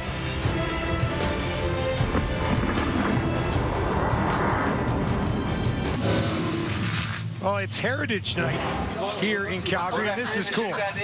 Punjabi broadcast right next to a Cantonese and Mandarin broadcast as well. In the same booth. I don't know how I'd handle that, but very cool to see. A couple of broadcasts in a couple of different languages. And they're in Huffnagel sweet suits. Yeah, nice. Huff got bumped. Here's Collaros. That one in and out of the hands. Let's hear a sound-up call for the big play to Tevin Jones. Calgary offense they can respond कर दिया उन्हें ले लिया ball the long shot they pass they touchdown Love it. Yeah, nice. Nice job. Fired up. A 2nd and 10 for Collaros late in the 3rd quarter. Calgary's going to bring some heat. Zach trying to get away. He will not. Hammered down. Jacob Roberts.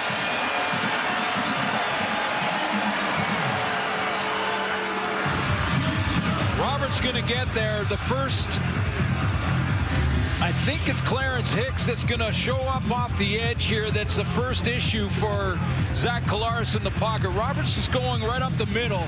Number 12 comes off the edge. I think he looked out that side and saw Hicks turn back in right into the arms of Jacob Roberts. 10 tackles and a sack for Roberts in this game. The sack, his first of the season. Hey, 52 hot, 53 hot. 52 hot, 53 hot. Jamison Sheen on a 3rd and 17. Drops this one down just inside the 40. 42-yard kick that rolls out of bounds. And we're watching a star emerge in Calgary as Jacob Roberts doing everything for the defense. Vernon Adams Jr., we know he's got a great arm, but we know he can do some special things on the ground as well. How do you manage it? For that, let's send it down to Chantel Chan. Yeah, head coach Dave Dickinson says he doesn't want to force anything, but he loves a mobile quarterback. And he said that, listen, the fact that VA can use his legs makes him a lot more dynamic, but at the same time, he does feel like with the mobile quarterback, injuries do come in hand, but he doesn't feel like VA has been reckless. Coach Dave Dickinson said that, you know, he doesn't have to run 12 to 14 times, but if you give him 4 to 6 plays when he becomes that extra weapon and then he takes off, the defense will leave their zones and come get him. And that's when he'll get those big plays. Dustin, Suits? Yeah, you know, he had no yards rushing for VA yet in this game. So something to monitor in the second half. Mills pushing ahead. Tony Jones stops him for 4. But yeah, I mean, this is a big part of his game and why he's such a dynamic player. And you think of, you know, the upside that is VA. You know, we all still talk about Vernon Adams as this guy that is a bit streaky, and we hear a lot. The narrative is that he throws too many picks, and I, started to dig into the numbers, and this is start number 68 for Vernon Adams, start 137 for Zach Collaros, who's going to the Hall of Fame. We know that. You take a look at when Zach was at start 67 and compare the numbers, it's quite interesting. Adams, free man, trying to escape, and he does. VA still going, finally tripped up. Back to the line of scrimmage, no further. Could have been a big-time loss, but the legs working right now. So let's take a look. If you go back to early in Zach's career, and again, he had some injury issues, but you take a look at the comparison at the same time as where Vernon Adams is right now, those are the numbers. And, Vernon Adams gets criticized quite often about his interceptions. Well, it's not much different after 67 starts. Zach Collaros, by the way, has been 50-18 since then with the Winnipeg Blue Bombers. His first start, number 67, was his first start in 2019 for the Bombers. You know the rest of the story there. Go! Let's go! 49-yard kick. Vavel, nowhere to go.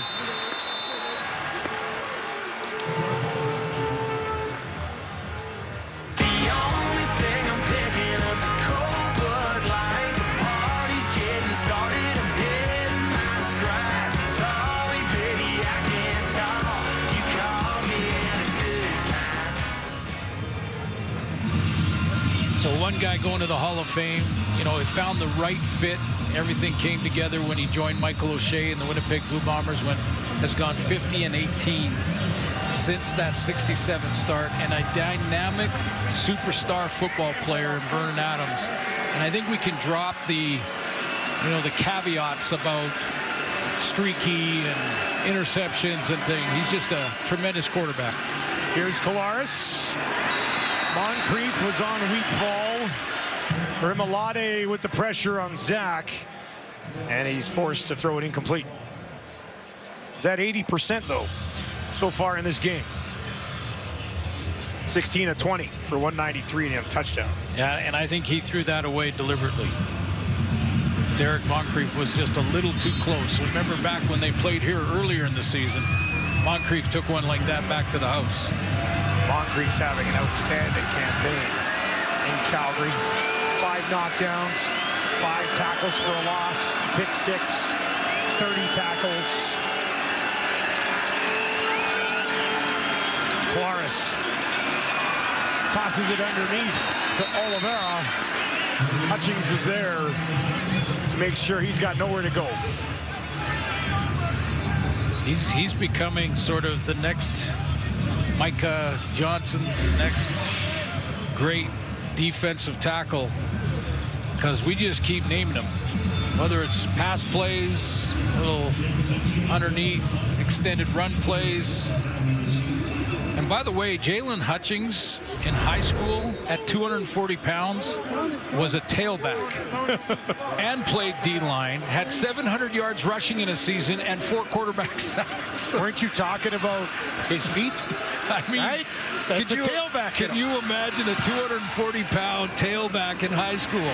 Now he's 6 feet, 304. And he's stopping tailbacks from doing anything. But flag on this return. But you're right. That's where the feet come from. That's where, you know, if he's grew up playing offense and tailback, and he's not the only one either. Miles Brown inside, his partner inside there, he played high school running back and D-line. Usually here running back DB. Yeah. Or receiver yards, DB. Winnipeg number 39. Or O-line and D-line. 15-yard penalty. It's first down Calgary. A lot of guys play both ways in high school, but not D-line running back. 4th quarter, just around the corner. We've got a 1-point game in the 3rd and final meeting of the season between the Bombers and Stamps Winnipeg on top, 23-22.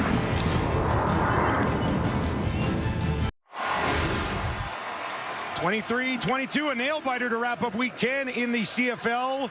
What's this game come down to right now, Steve? Yeah, it's a tough one because Calgary, the numbers have sort of caught up to Winnipeg.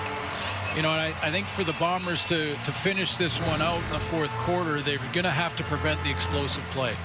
You know, that's been what Vernon Adams has leaned on in this one, the big play to Tevin Jones, the PI call way down the field that led to a score. So, you know, I think if the Bombers can eliminate those explosions, those big plays down the field, we could get a road win. Calgary, on the other hand, maybe a scoop and score or a pick, something like that turns things here. Mention it at the half. Calgary, when trailing at the half, 0-3 this season. 0-2 when trailing after 3 quarters. Looking to change that here at home. Snap a 2-game slide. Adams. Barnes. First down and a little bit more. Lawson, the tackle. Yeah, I can't say enough how important it has been to get Clark Barnes back in the lineup. Hurt his ankle. Opening play against Winnipeg a couple of games ago and hasn't been back in the lineup until tonight. He's been a big part of this offense. He's got 75 yards. Mills finds some space, rumbles down inside the 35 to the 30.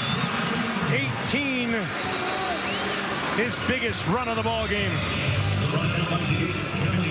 Couple of back-to-back plays, stacking them up for the Calgary offense. This is usually when number 5 steps in and does something big for the Bombers on defense. There's some good blocking at the point of attack there.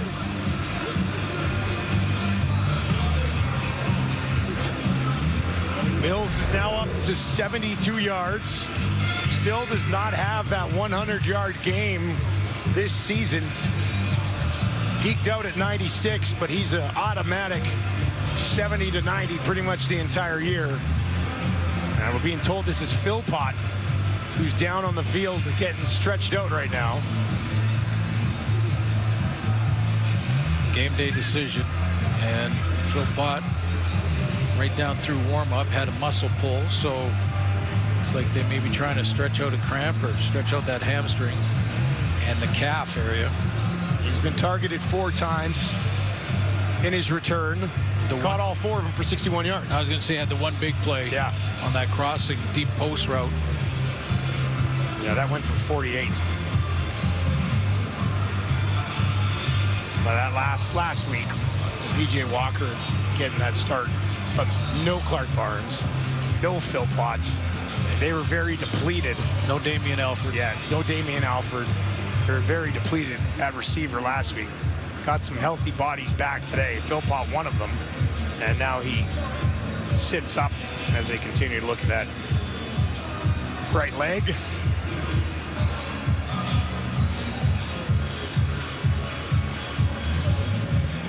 Their leader right over there with him. Yeah, saw Philpott saying it's just cramping.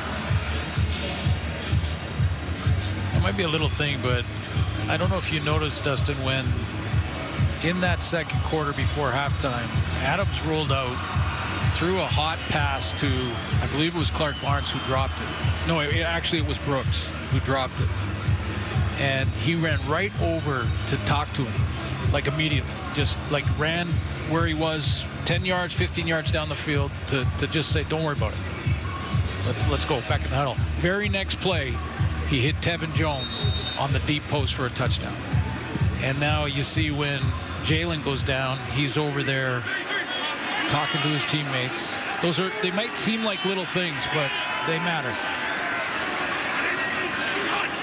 1st and 10 from the Winnipeg 30.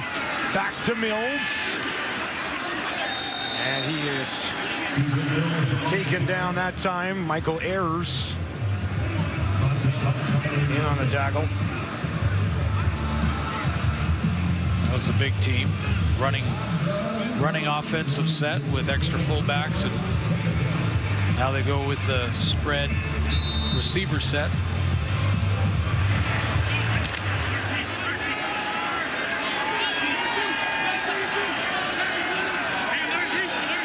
In field goal range, which would give them the lead. Bombers are going to bring a bunch of heat. VA, deep shot, end zone, no, incomplete. Looking for Rhymes, couldn't get back around to that ball. Dietrich Nichols defending. Dominic Rhymes is going to start in the slot back position, and that's why he ends up on number 1, Dietrich Nichols. Because little change motion there, a little stop and go. Nichols not fooled. The veteran stays right in his hip pocket, doesn't panic, takes a look for the ball, and that's just good coverage. Great coverage downfield. So instead, it'll be Paredes. 34 for the lead, and he's got it for the first time today. The Calgary Stampeders are on top. Trailed at one point, 17-0. They now lead 25-23.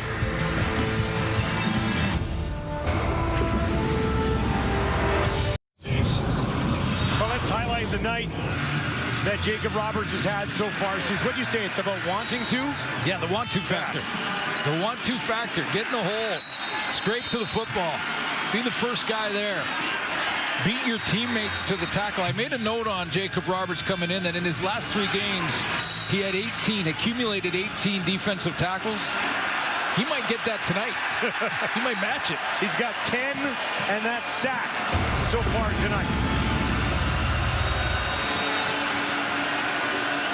Is there another comeback victory looming here in the CFL? Pitch ahead to Dembski. Couple of yards, no more. You see who got up there, eh? Roberts. Oh, yeah. Well, the other thing is that, you know, what this does when you watch video the next day, you know, it's about beating blocks. That's tough on an offensive lineman to try and chase down a linebacker like that. But you get, there's Adam Bighill that's very close to returning. Make this defense even better. Been around the organization for a while now. Should be putting on that red and white in the near future. Kolaris, deep shot down the field. Dembski incomplete, but there's a flag back by Kolaris. This is against the Bombers. Holding. Winnipeg number 66. Penalties decline. It's third down. Klein the penalty, 3rd and 8.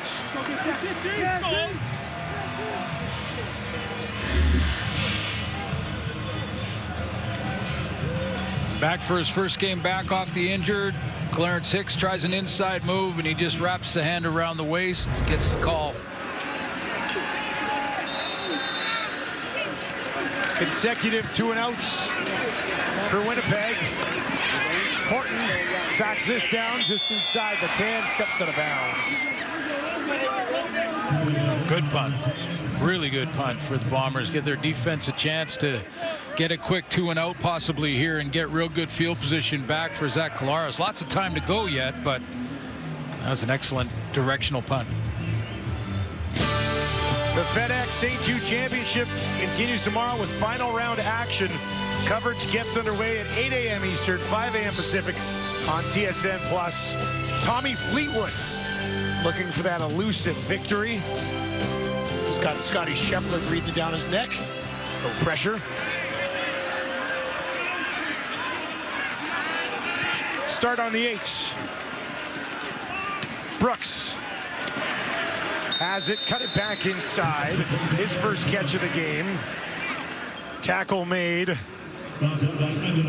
on the play by Holm. This is feeling a lot like it's Willie Jefferson time. I was going to ask you that. I was going to say, is this where Willie makes a play? Well, it's you just seen it so many times. Big second downs, games on the line. Number 5, he's right there.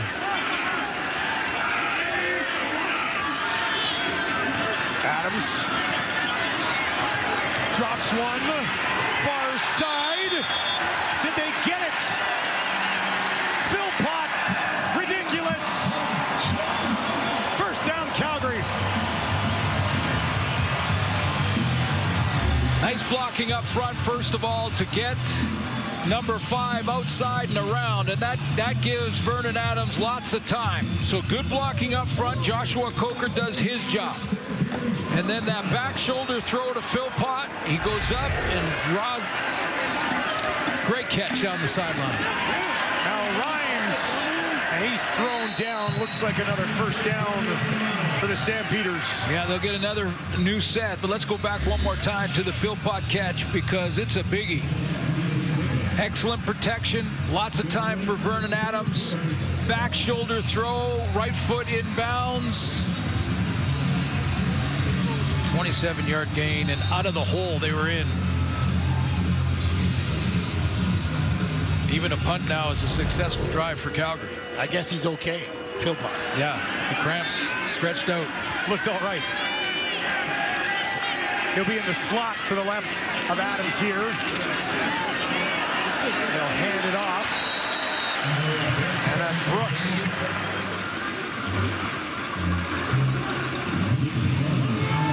Brooks with some speed. Involved in the return game last year, a little bit this year. And a good burst up the middle.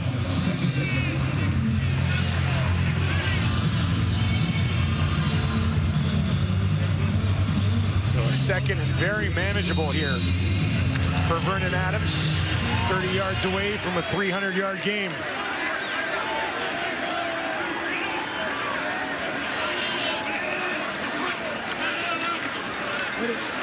With time, gets it away, drops Tevin Jones. Oh boy, he'd like that one back. Would he ever? Crossing route, underneath route, and Vernon Adams waits to deliver this ball because he's waiting for the coverage to continue to drop to give more space for Tevin Adams or Tevin Jones. But he takes a quick peek. Even guys on a hot night, having a hot game, make that mistake. You mentioned, though, the Philpott play kind of flips the field a little bit. This will hang up there. Babel takes it just outside the 10. Trying to kick it to the outside. And look at that. There he goes. Out beyond the 45, 50. There is a flag, though, in the middle of the field. And we'll see how this one gets sorted out. That's a big penalty because the field flipped with the Philpott play and then flipped back with Vavel. Unless this penalty takes the return away. 38-yard return. And be wiped off the board here. During the return, illegal block. Winnipeg number 33. Yes. Half a distance to goal, first down. Tony Jones, the guilty party. That will back the Bombers up big time. Babel looking to do something special. All for nothing.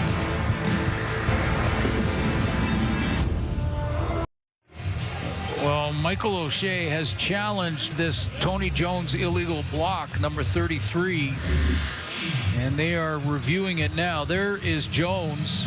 He's going to go out and help with Evan Holm. He swings outside. He wants to help and double team that contain man up top, who kind of falls. I think that is Maurice Blackwell.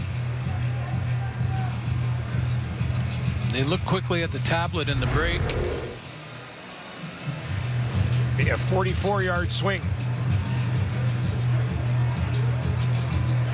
After review by the replay center, the ruling on the field stands. By losing its challenge, Winnipeg has lost a timeout. It's first down. Well, it was a significant enough play that I think the challenge was a good one. Take another look at it. Unsuccessful, though. And if he had won that challenge, the ball would be up at the 50. Exactly. Now that's it's why. on the 6. That's why you got to take that chance.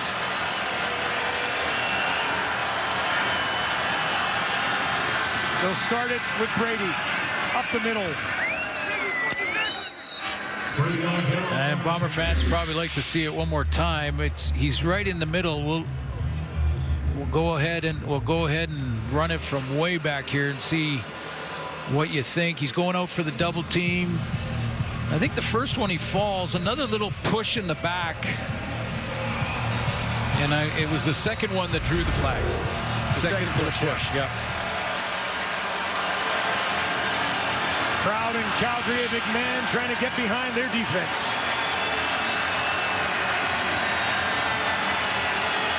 Kolaris gets it away.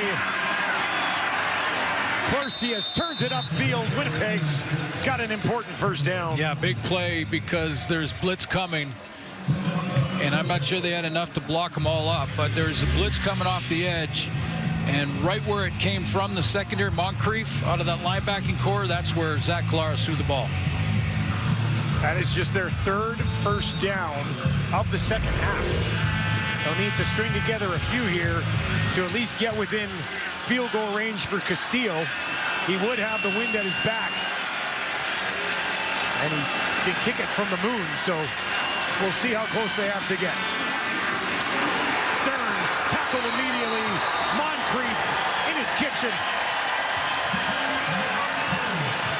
This Calgary defense flies around, and they don't hesitate waiting to try and beat blocks.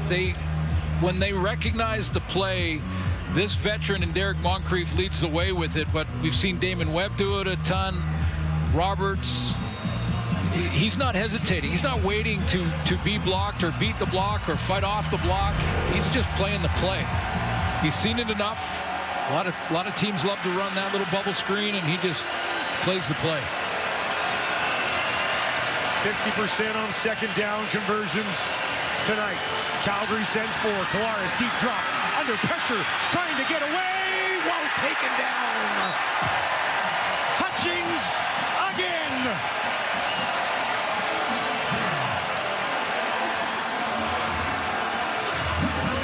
Assist on this one to the secondary and linebackers in coverage, because initially Zach had time.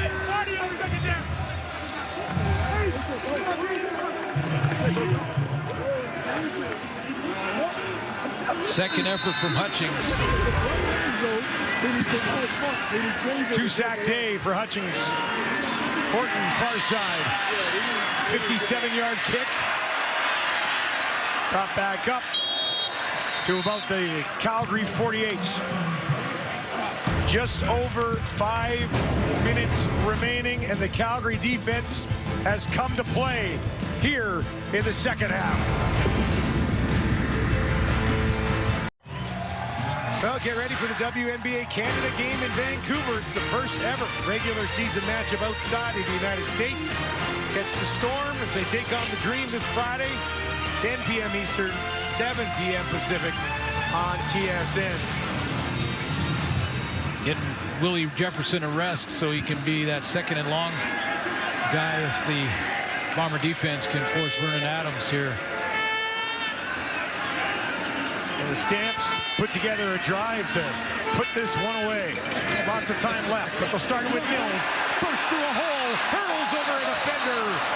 First down inside the Winnipeg 50. Zach Williams with a real good block down. He's going to come down and block here.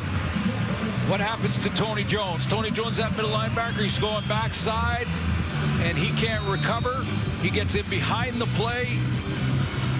Dedrick Mills fights his way through the line of scrimmage and gets tripped up. 16 yards for Mills. Over 90 on the day. Back to him again. Spins it ahead. Still going inside the 40. A lot of yards after contact on that one as he picks up 7 more.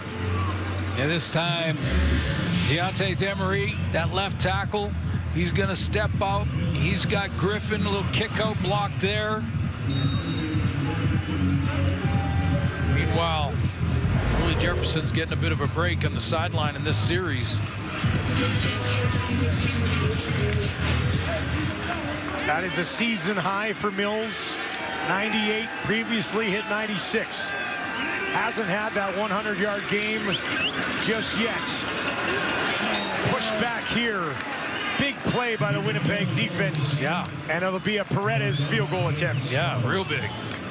I mean, it does push it to, it's still one possession, but it pushes it obviously to a major needed. Timeout Winnipeg. Timeout Winnipeg. Great tackle. Yeah, Vaughter steps in, makes that tackle, and I think Devin Adams filled a couple of gaps there.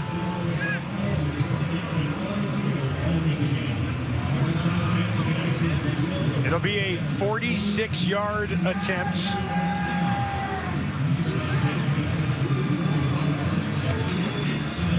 For Paredes. 3 for 3 this evening. But this will be the deepest. He's just 5 of 9 from beyond 40 this season. Babel waits in the end zone just in case.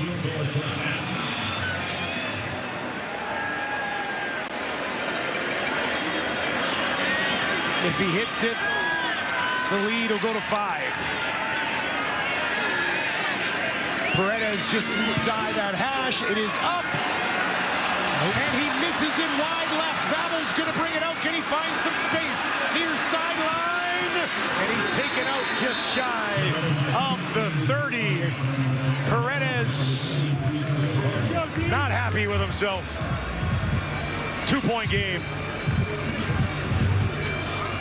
Well, long enough that he really had to step into this one, and he just pushes it a little bit wide right.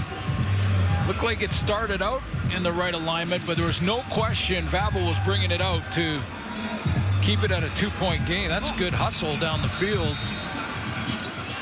That was Dean Brown, the backup offensive lineman. It actually gets Vavel out of bounds. Collaros throwing on first down. At least he wants to. He's got a ton of room to run.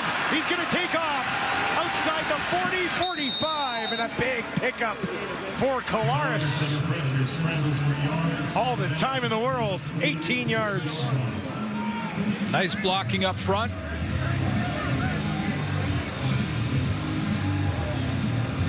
Less than 3 minutes to play as a thrilling, absolutely thrilling Week 10 in the Canadian Football League is going to come down to the wire. Bombers have the ball, trail by 2.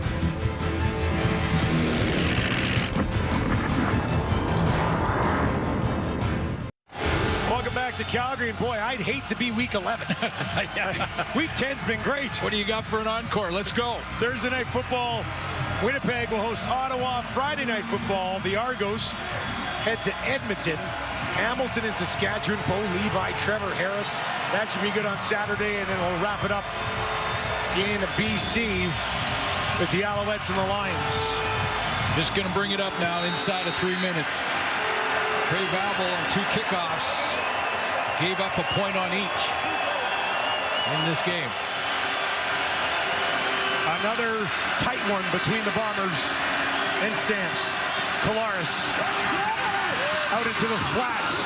Drops it in there for Stearns. Made one move. Tackle eventually made by Wilson after Stearns picked up 8 yards by getting around Moncrief. And lots of time so that Zach Collaros doesn't have to, deviate much at all from his playbook, including keeping Brady Oliveira involved. Little play action there.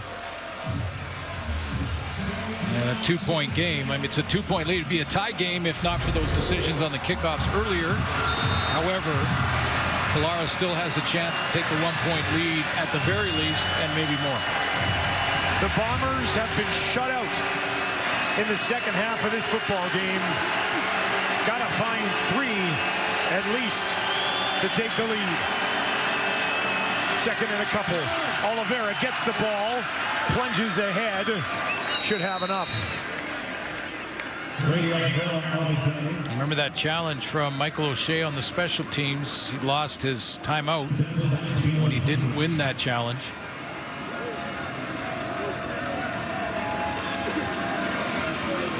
Castillo's career long is 60. He was Mr. 60 last year. Little bit of a breeze maybe behind Winnipeg right now. I can feel a bit up here in the booth. That's starting to pick up. Down there. A couple of yards here will put them within 60. You got to block up number 96 up front. 4 options out to the left for Collaros. That's where he looks. Trying to escape. He's going to be taken down. Hutchings is there.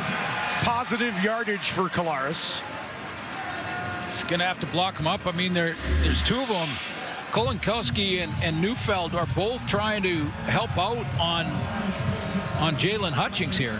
I mean, he's going to slide from one to the other, and they look like they have him blocked up pretty good until Zach climbs up in the middle of the pocket and runs right to him. Hutchings was a game-time decision. And he's had an outstanding evening. 4 tackles, 2 sacks for Jalen Hutchings. 2 downs here, though, for Zach to move the chains and get another sack. Looking for an important 9 yards here. Calgary will send 5. Collaros feeling the heat again, and he's taken down. Right at midfield. Charles Wiley gets home.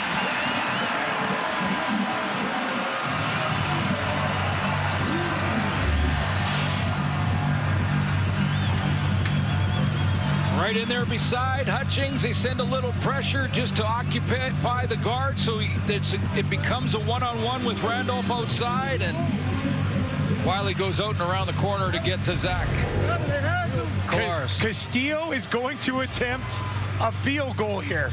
It'll be a 63-yard attempt for Sergio Castillo.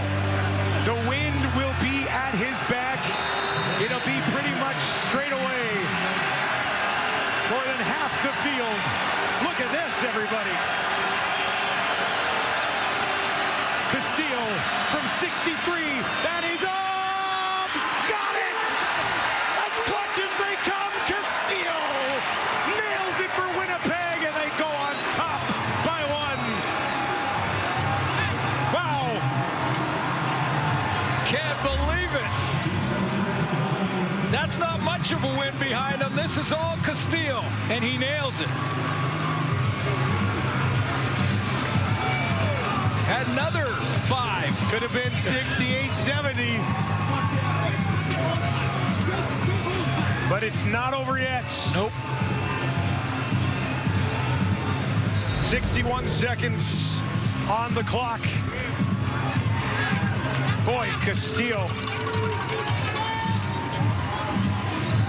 That's impressive stuff. Vernon Adams will get the ball. 12 career game-winning drives. Will need to find field goal range. Into the wind.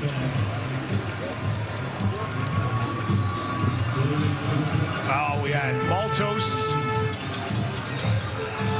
Last couple of weeks, Castillo here tonight.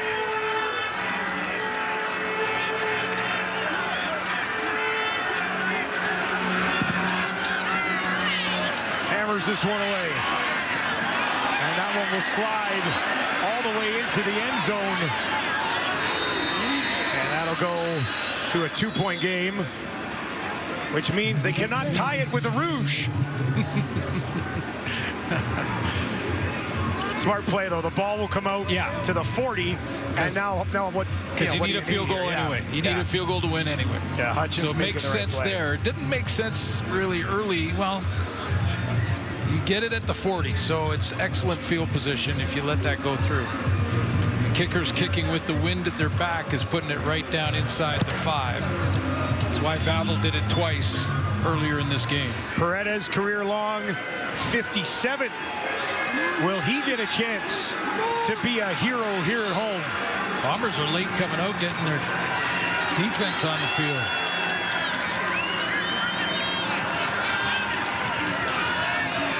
Winnipeg had a 17-0 lead. Those 3 points from the monster kick from Castillo, their first points of the second half.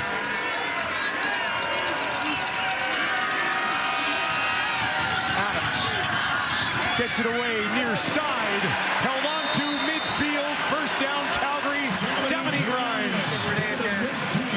Saw Vernon Adams just before this series began on the sideline chatting. And it looks like this is what they were just getting ready to line up. Little Tevin Jones, subtle pick up the field on Dexter Lawson.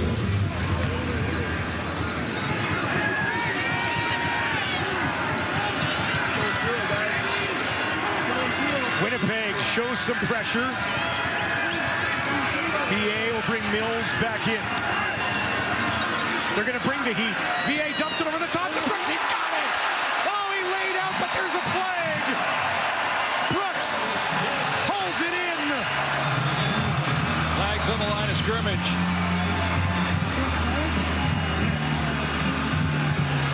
Which way is this going to go?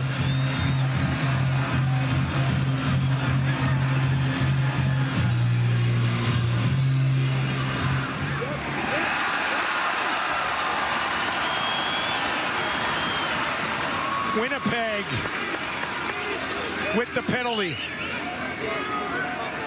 We believe it was Dietrich Nichols.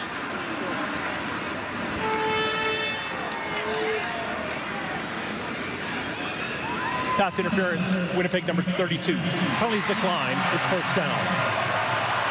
Michael Griffin gets hit with the flag. Well, you see him right in the right of your screen. He very subtle touch. I'm not sure that was a penalty flag, although they took the play anyway. In field goal range already. 300-yard game for Vernon Adams Jr. He'll give it to Mills. Pushes it ahead for a couple as the clock ticks down inside 40 seconds. What a catch by Brooks. Yeah, it really was. Little bit of contact at the right at the point of attack as he kind of cuts inside. I'm not sure if it's enough to twist him. You're allowed to keep your hand on the back of a receiver. That was the penalty as well, that they declined to take that play. Big catch by Brooks to get him in field goal range. Brooks needed all of his 5'7" to haul that one in. Mills is his first 100-yard game of the season. 2nd and 8. Mills again pushing ahead. And this should be in a comfortable range for Paredes. As Calgary will look to sweep the visitors from Winnipeg. Well, these singles given up on the kickoffs have been interesting and have been part of the discussion here at the end of the game. I mean, Paredes has to make this. His miss earlier was from 46 yards. He did miss from 46.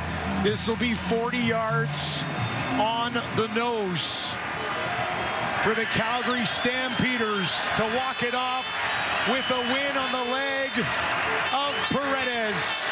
Ball is down. Kick is up. Got it. Paredes gets the job done. Calgary walks it off and sweeps the Winnipeg Blue Bombers.